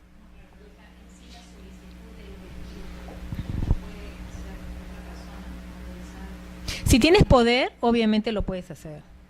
Claro, tienes que acompañar tu poder. Claro, como habíamos estado viendo en la parte del cambio de motor, ¿no? Cuando se trasladaba el motor, se sacaba el motor de un vehículo para pasarlo a otro, pero del vehículo donde yo estaba sacando el motor tenía afectaciones. Entonces yo no podía retirar el motor porque al momento de que yo retiro el motor y se queda como vehículo incompleto, entonces el titular de ese vehículo tiene que pedir la baja temporal. Y si tiene afectaciones, entonces ese vehículo se va a depreciar. Y en este caso, si yo tengo un vehículo con afectaciones y quiero pedir el retiro definitivo, de repente es como que yo lo quiero hacer para evadir a mis acreedores. Entonces yo tendría que acompañar a los requisitos del retiro, la autorización del acreedor o de la autoridad administrativa o judicial para yo poder hacer el retiro de este vehículo. Nunca he visto que se presenten, pero en todo caso tendrías que acompañar, porque si tú anotas el retiro definitivo, cierras la partida, entonces si tú tienes un embargo y se quieren adjudicar el vehículo, ese vehículo esa partida ya está cerrada. ¿Ves? Entonces, ya, ¿qué te van a, dónde van a inscribir? Ponte en una transferencia, si te rematan el vehículo, ¿dónde lo van a inscribir si ya la partida está cerrada? ¿No? Hay jurisprudencia, mira, cuando tú haces la baja de retiro definitivo, se cierra la partida, ¿no? Cuando tú haces el retiro temporal, el propietario puede solicitar que se readmita el vehículo.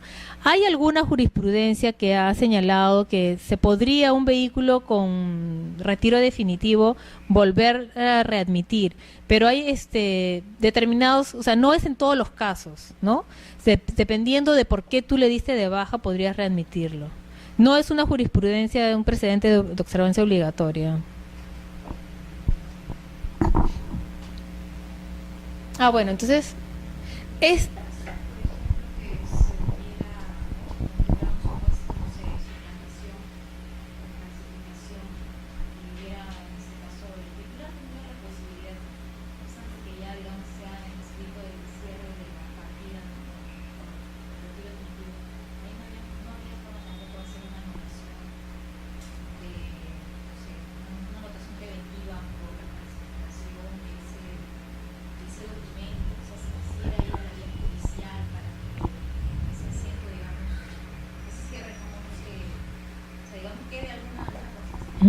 ya, lo que pasa es de que esas anotaciones preventivas que se hacen para el caso de falsificaciones las solicita el notario, no la persona que se ha visto perjudicada, ¿no?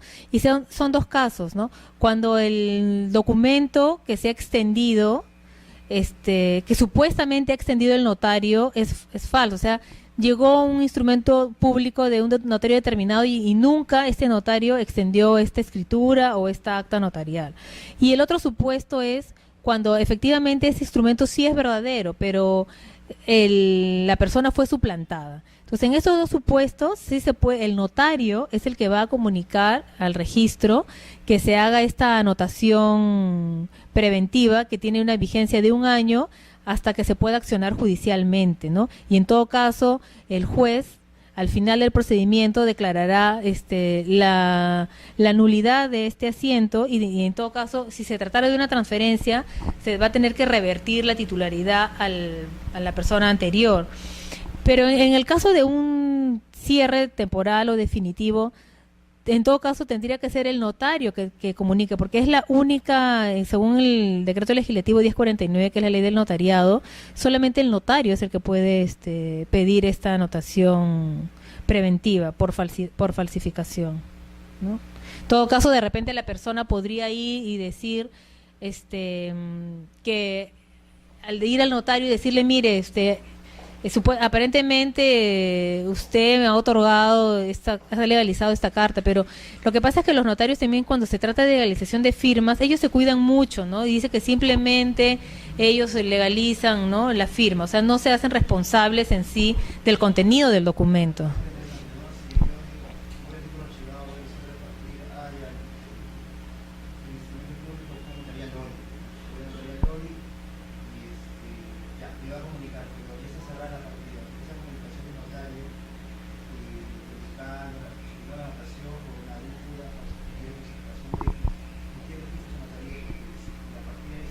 Ya está cerrada. Claro, esa es una muy buena pregunta. Mira, si fuera que me tocara a mí, yo la anotaría, porque se supone de que esa inscripción, o sea, los documentos que dieron mérito a esa inscripción están siendo cuestionados. ¿Y qué pasaría si efectivamente el Poder Judicial le da la razón a esta persona, ¿no? Claro. Pero ahí yo creo que podrían presentarse dos supuestos, ¿no? Uno, que se anota porque esta persona puede que este documento haya sido falsificado, pero otra también puede ser que no, porque la partida está cerrada, y al momento de estar cerrada, Ya, entonces, ¿qué pasa? O sea, no es como en el caso de una transferencia que ha sido falsificada, porque ahí sí vas a poder tú seguir inscribiendo infinitamente, claro, y vas a poder tú ir inscribiendo varios tipos de actos, ¿no? Entonces ahí la persona que se ha visto perjudicada puede perder su derecho. O sea, si ya se lo comienzan a transferir a los terceros de buena fe, nunca vas a poder recuperar tu vehículo. Pero en el caso que la partida esté cerrada, o sea, no vas a poder hacer ningún tipo de inscripción, ni transferencias, ni nada. Entonces ahí podrían presentarse las dos posiciones del registrador. Nunca he visto, pero podrían presentarse las dos posiciones. La primera sería, mira, como está cerrada, yo no te lo puedo anotar porque esta partida ya está cerrada definitivamente. Anda tú al Poder Judicial, una vez que el Poder Judicial te dé la razón, él va a declarar la nulidad de este acto y en todo caso se reabrirá por un mandato judicial la partida, ¿no? Que yo creo que la mayoría va, claro, y analizando bien la situación, yo creo que me inclinaría más por esa opción, ¿no? Como ya no se va a hacer ningún acto sobre esa partida, o sea, ya no se te va a perjudicar en nada el derecho, ¿no? Entonces anda tú al Poder Judicial y cuando él me ordene, yo reabriré esta partida, ¿no? Yo creo que sería la mejor opción. No, de oficio no.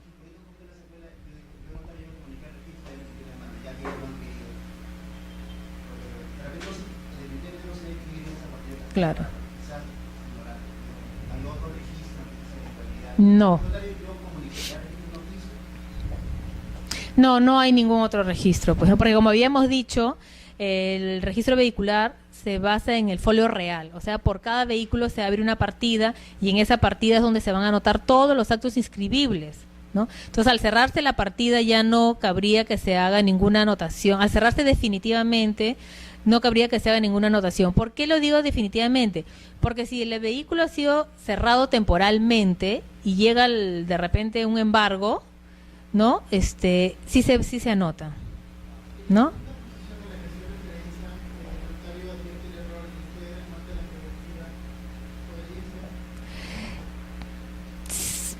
Mira, podría ser, pero analizando, o sea, ahorita, eso lo dije así, que podría ser para no perjudicar a la persona, pero analizando más la situación, si la partida ya está cerrada, no va a haber ningún otro acto que pueda tener acceso al registro y que perjudique a esta persona en su derecho. Entonces, yo creo que la opción más factible sería que recurra primero al Poder Judicial y que él ordene que se haga que se readmita otra vez este vehículo, ¿no? En el caso de la falsificación. Bueno, ahora vamos a ver un supuesto que es muy parecido al retiro definitivo, pero que solamente se restringe a 4 supuestos, ¿no? Es el cierre de la partida por caducidad de la placa de rodaje, ¿no? Acá la persona, el titular, también va a pedir el cierre de la partida y va a señalar en cuál de estos supuestos se va a basar para pedir ese cierre. El primero es el siniestro total del vehículo, ¿no? Hubo un accidente, el carro se chocó, quedó totalmente destruido, o de repente se incendió y también quedó totalmente destruido. En este caso, pido yo que se cierre la partida y tendré que acompañar la copia certificada del atestado, ¿no?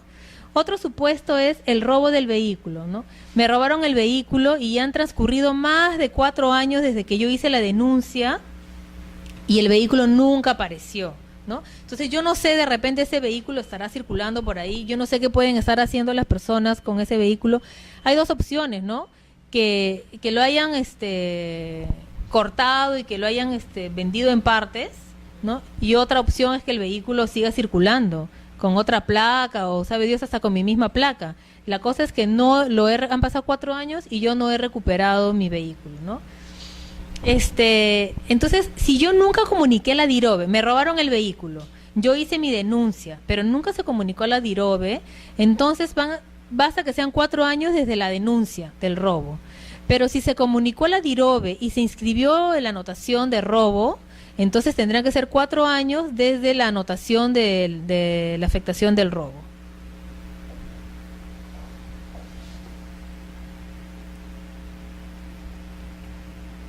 Ya. Ahora, los otros 2 supuestos es que el vehículo ha formado parte del proceso de desguace o chatarrización, ¿no? Que la municipalidad ha estado promoviendo y que yo sí he visto que son varios de este tipo de retiros, ¿no? Que se han presentado, ¿no? Entonces mi vehículo yo lo voy a formar parte del programa de chatarreo, entonces pido el cierre de la partida y adjunto un certificado que me da la entidad competente. Y el otro supuesto de la caducidad de la placa es cuando el vehículo sale del país, ¿no? De repente yo tengo un vehículo, puede ser, lo que yo me he enterado son de los vehículos de colección, sobre todo, ¿no? Hay un vehículo de colección que obviamente tiene placa, ¿no? Placa del registro de propiedad vehicular, y de repente viene un coleccionista extranjero y lo compra, ¿no? Entonces este vehículo va a salir del país, ¿no? Entonces ha sido exportado o reexportado. Entonces, en este caso también yo, que soy el titular acá en el Perú, pediré que la caducidad y el cierre de esta partida porque el vehículo ha sido reexportado, ¿no? Tendré que adjuntar obviamente los documentos que acrediten esa exportación o reexportación, si no, no hay forma de que yo pueda acreditarlo. Ahora vamos a ver las observaciones más frecuentes y creo que vamos a ir acelerando un poquito porque ya van a ser casi las 12. ¿Cuáles son las observaciones más frecuentes en las inmatriculaciones? En los vehículos usados, cuando se inmatriculan vehículos usados, omiten presentar el certificado de conformidad. Como ya habíamos visto, se tiene que presentar ese certificado cuando el vehículo es usado. Los nuevos no tienen que presentar esos certificados.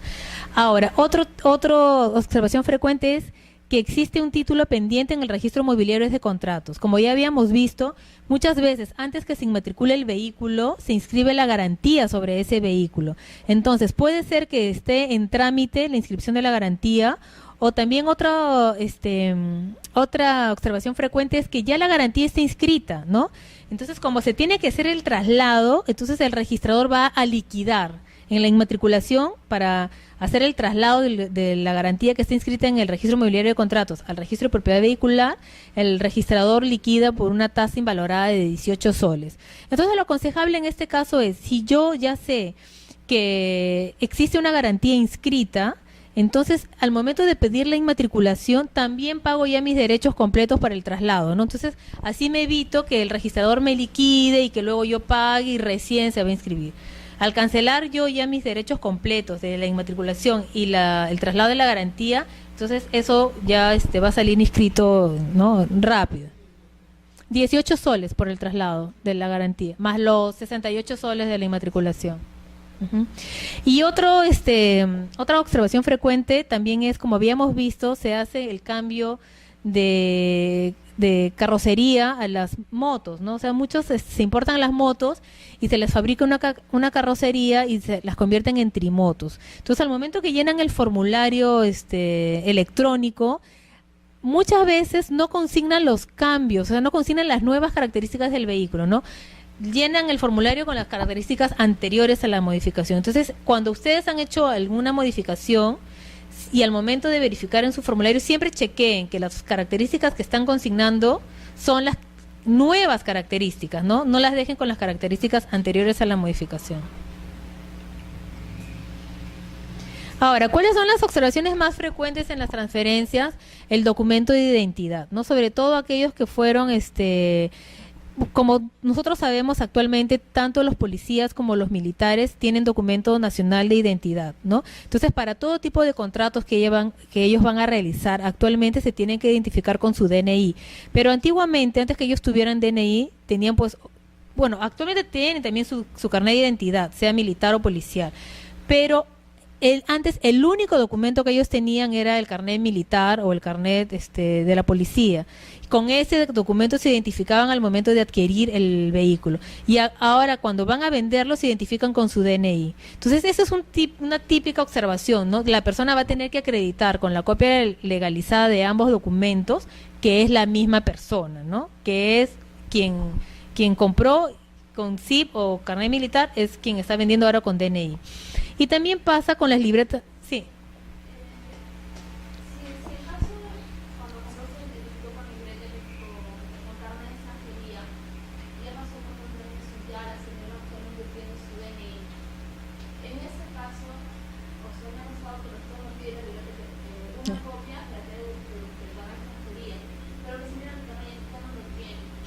Ya.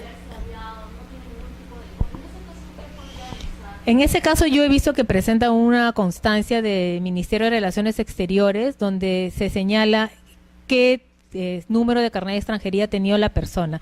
Es más, los carnets de extranjería actualmente tienen como 9 dígitos, ¿no? Y antes tenían 6, si no me equivoco. Entonces también pasa lo mismo que con las libretas electorales, ¿no? Antiguamente tenían 7 dígitos, ahora tienen 8 dígitos. Entonces, si se trata de un nacional, de una persona, de un peruano, que tenía antes 7 dígitos y ahora tiene 8, sacan un certificado de RENIEC, ¿no? Y ahí te va a salir la relación del documento de identidad y tú vas a poder vincular ambos documentos como pertenecientes a la misma persona. Si es en el carnet de extranjería, ahí es un poco más fácil, porque en el carnet de extranjería actual te señalan el número anterior de carnet de extranjería, en el mismo documento. Entonces ahí tú le pedirías la copia legalizada del carnet, ¿no? Y ahí te va a figurar el número anterior. Ahora, ¿qué pasa, por ejemplo, si se identificaron con pasaporte y ahora tienen carnet de extranjería?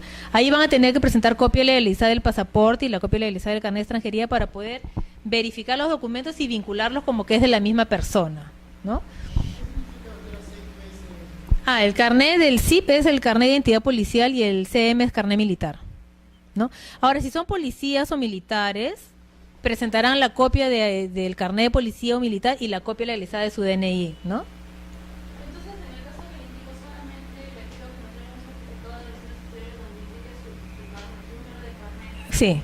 Incluso yo he visto algunos donde que la persona ha tenido distintos números de carnet de extranjería y te señala, tuvo y luego tuvo el otro, ¿no? Eso sí he visto. Muy pocas veces porque la mayoría traen el carnet, pero también se da. Ahora, ¿cuáles de las observaciones más frecuentes, digamos, ¿no? En el cambio de características, que cuando realizan el cambio de motor, a veces existe la discrepancia del tipo de combustible, el número de cilindros, la cilindrada, ¿no? Entonces la persona no acompaña el certificado de conformidad. Como ya habíamos visto, si haces un cambio de motor y las otras características que van implícitas al cambio de motor se mantienen iguales a las que ya están registradas, basta con que tú acompañes el formulario notarial y el documento que acredite la adquisición del motor. Pero si tú al momento de realizar el cambio de motor implica un cambio del combustible, ¿no? De repente tu vehículo era gasolinero y ahora va a ser de diésel, ¿no? O tenía de repente 6 cilindros y ahora tienes 4, ¿no? Esos cambios necesitan que se acompañe el certificado de conformidad, entonces a veces las personas lo omiten y luego lo tienen que acompañar. Y en el caso de las conversiones de tipo de combustible, es que la adecuación a la denominación, como ya habíamos visto en esta directiva que yo les había señalado de la adecuación de características, también ahí se señala cómo es que deben ser la denominación de los tipos de combustible. Por ejemplo, algunos ponían la denominación tiene que ser bicombustible GLP, ¿no? Pero algunas personas ponían gasolina GLP en su formulario. No pueden poner gasolina GLP en el formulario. Tienen que poner bicombustible GLP conforme está en la directiva de adecuación de normas, ¿no? Entonces, de adecuación de las características registrables, ¿no? Claro, eso lo tiene que decir el certificado.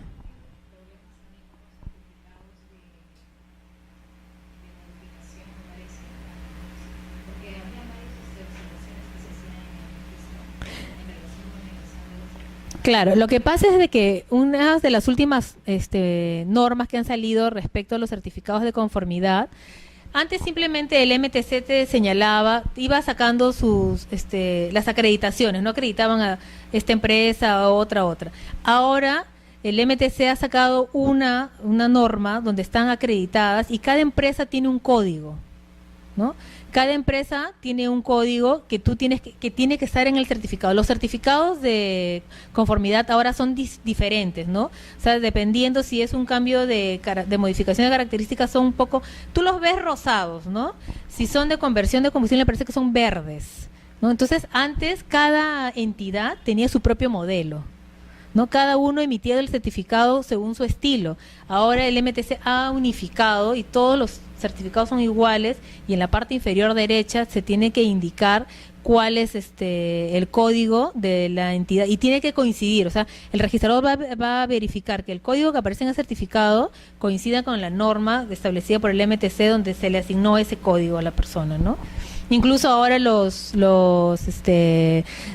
certificados de conformidad tienen un holograma, ¿no? Que para verificar que son verdaderos uno pasa el dedo por este holograma, este sticker, y cambia de color. Si no cambia de color, va a ser materia de observación, ¿no? Puede ser que sea verdadero, pues no sabría decirte por qué no cambia de color, pero si no cambia de color, se va a tener que observar para verificar que realmente sea auténtico ese certificado, ¿no? No, simplemente no te van a decir de que está que lo han mandado en consulta para verificar la autenticidad del certificado, ¿no? Pueden ser varias cosas, ¿no? Puede ser que de repente las firmas, como yo les había mencionado, esas entidades certificadoras acreditan a los ingenieros y registran las firmas. Entonces, como esos certificados no tienen legalización de firmas, tú no sabes si efectivamente esa firma es del ingeniero que está firmando ahí. Entonces, tú chequeas en el sistema, en la base de datos, y verificas, pones el nombre del ingeniero y te va a salir su registro de firmas. Si no coincide o si no está, tendrías tú que mandarlo en consulta para verificar.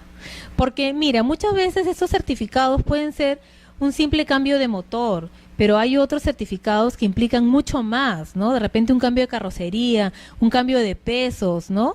Y aparentemente si te lo ha emitido esta entidad es porque este vehículo cumple con todos los requisitos y no es un peligro circulando. Pero si tú puedes detectar de repente, por eso es que se han vuelto tan estrictos ahora con los certificados, ¿no? Si tú de repente ves algo que te pueda dar a ti una luz de que no hay algo que no está correcto en el certificado, entonces lo mejor es consultarlo. ¿Para qué? Para evitar de que luego tú, que ese cambio que están solicitando tenga acceso al registro y de repente este vehículo más tarde vaya a tener un accidente que va a costar la vida de muchas personas, ¿no?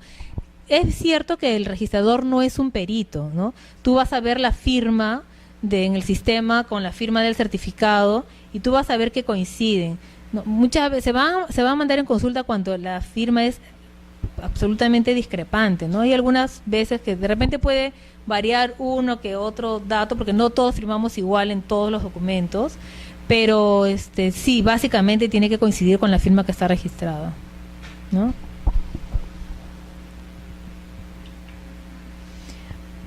Ahora, ¿cuáles son las observaciones más frecuentes en el cambio de placa? Pues igual que en las transferencias, el documento de identidad, ¿no? Y en este caso, en los reemplacamientos, como el propietario sigue siendo el mismo, al momento que se hace el reemplacamiento, se le otorga al usuario una orden de giro para que él vaya a la entidad concesionaria y tramite sus placas.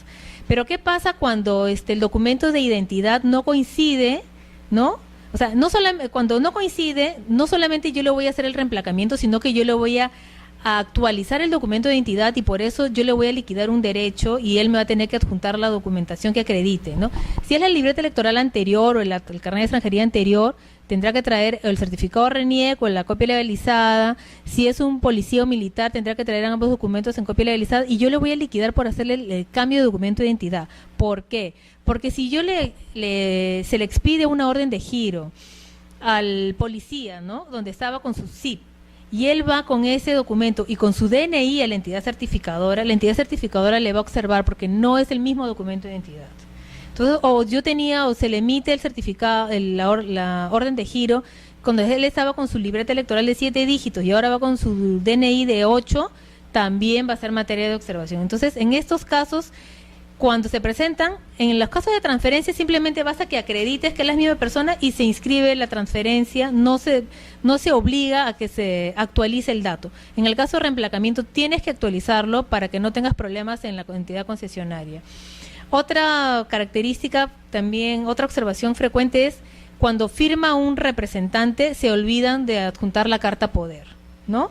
y muchas veces el vehículo ya tiene placa nueva. Entonces la persona por desconocimiento pide nuevamente el reemplacamiento, y no estamos hablando de la actualización de uso como ya habíamos visto, ¿no?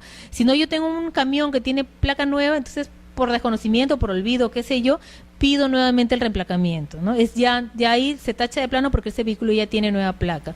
O de repente yo tengo un vehículo que tiene el uso de taxi y nuevamente pido, ¿no?, que se me asigne el uso de taxi, también ya ese no procedería porque ya se le ha asignado, ¿no? O a veces presentan el certificado de habilitación que está vencido.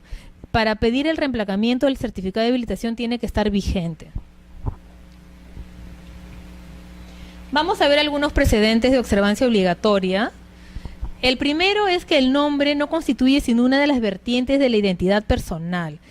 ¿A qué se refiere esto? Sobre todo en las inscripciones antiguas del registro de propiedad vehicular, muchas veces no se consignaban los 2 nombres o 3 nombres, ¿no?, de las personas. Se ponía un prenombre y sus apellidos, ¿no? Entonces se daba de que muchas veces era materia de observación porque había comprado con un nombre y ahora cuando venía tenía 2 o 3 nombres, ¿no? Entonces, pero si el documento de identidad es el mismo, es la persona, ¿no? Entonces, por eso este precedente se refiere a que el nombre es solamente una de las vertientes de la identidad, ¿no? Tú puedes tener otros elementos que te permitan determinar que es la misma persona. Acá está ¿no?, este precedente fue adoptado en mérito a esta resolución, ¿no? Y ahí está la publicación. Ahora, algo que tienen que tener en cuenta: todos en la página web del registro hay un link que se refiere al tribunal registral y ahí están colgados todos los precedentes. Ustedes pueden verificarlos, ¿no? Vamos a hacer mención a algunos acá, pero existen más. O sea, estos están relacionados al registro de propiedad vehicular, pero existen precedentes para todos los registros y ustedes lo pueden verificar en la página web. Ahora, la calificación de la representación voluntaria de personas. ¿A qué se refiere esto? No se debe exigir que el poder esté inscrito en el registro público, ¿no? De repente yo voy a vender mi vehículo, me voy a ir al extranjero y le otorgo poder a una persona para que venda mi vehículo. Yo no estoy obligada a inscribir ese poder en el registro de poderes y mandatos. Esta persona será suficiente que acompañe el traslado de esta escritura pública de poder para que sea el registrador le dé por válido el otorgamiento de este poder. No se requiere su inscripción. Ahí también está el criterio en mérito a qué resolución se fue adoptado y cuándo fue publicado.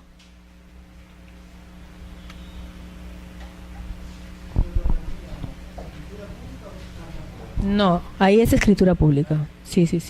Claro, porque ese es un acto de disposición, ¿no? O sea, es muy diferente a un reemplacamiento o a un cambio de características. Yo estoy haciendo un acto de administración, entonces en esos casos yo les adjunto una carta poder con firma legalizada. Pero si yo voy a vender un vehículo, yo le tengo que otorgar una escritura pública, ¿no? Y el notario, la persona, ¿no?, adjuntará el traslado de esta escritura pública, ¿no? Ahora, este tema de la rectificación en mérito a documento idóneo, ¿a qué se refiere, no? De repente en el caso de la fabricación de vehículos, ¿no? Se hizo una fabricación acá que generalmente se da para vehículos menores o para los vehículos de categoría O, porque otro tipo de fabricación de vehículos no tenemos en el Perú. Entonces, ¿qué pasó? Que al momento de expedirse el certificado de fabricación, se cometió algún error, ¿no? Entonces, en este caso, la persona, la entidad que emitió, el fabricante del vehículo, podría corregir alguna de esas características con un nuevo certificado, pero tiene que ser el fabricante mismo, ¿no?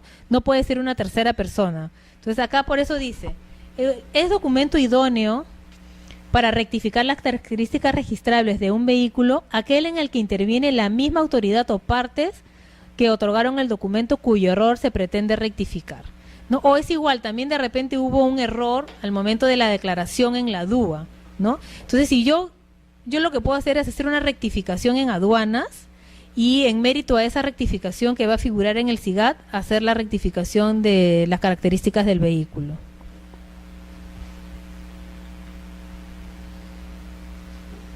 Esto es lo que yo les había comentado el otro día, ¿no? Un tiempo, cuando se hacían o sea, hasta ahora, cuando se va a inmatricular un vehículo, se hacen las búsquedas del número de serie y número de motor del vehículo a nivel nacional. Entonces, ¿qué pasaba? Que se encontraba que un vehículo ya estaba con el número de serie, ya estaba inscrito de repente en la misma oficina o de repente en otra oficina registral.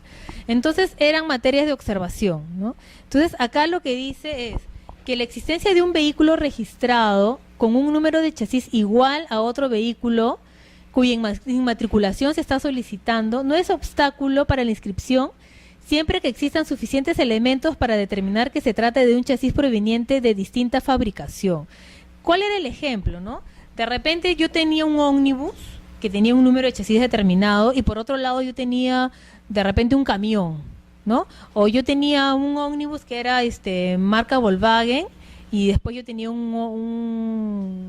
otro ómnibus, también era un ómnibus pero era de otra marca, tenía otro año, ¿no? Entonces, en realidad se trataban de vehículos que eran fabricación totalmente diferentes. Entonces, ahí no había obstáculo para que se inscriban. Caso diferente es que yo tuviera un ómnibus Volvo, tal modelo, y el otro también era igual un ómnibus Volvo del mismo modelo, ¿no? Entonces, ahí sí ya no se iba a poder inscribir. Pero en estos casos se refiere a que hay suficientes elementos que se determina que son de distinta fabricación, ¿no?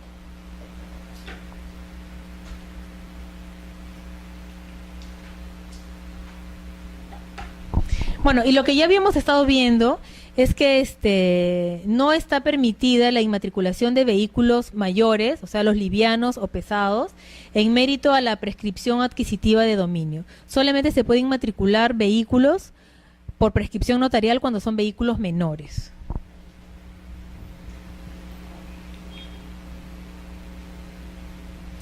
Y acá también hay algo bien interesante, ¿no? ¿Qué pasa si en algún documento judicial o administrativo no se consignan los datos completos de la persona, ¿no?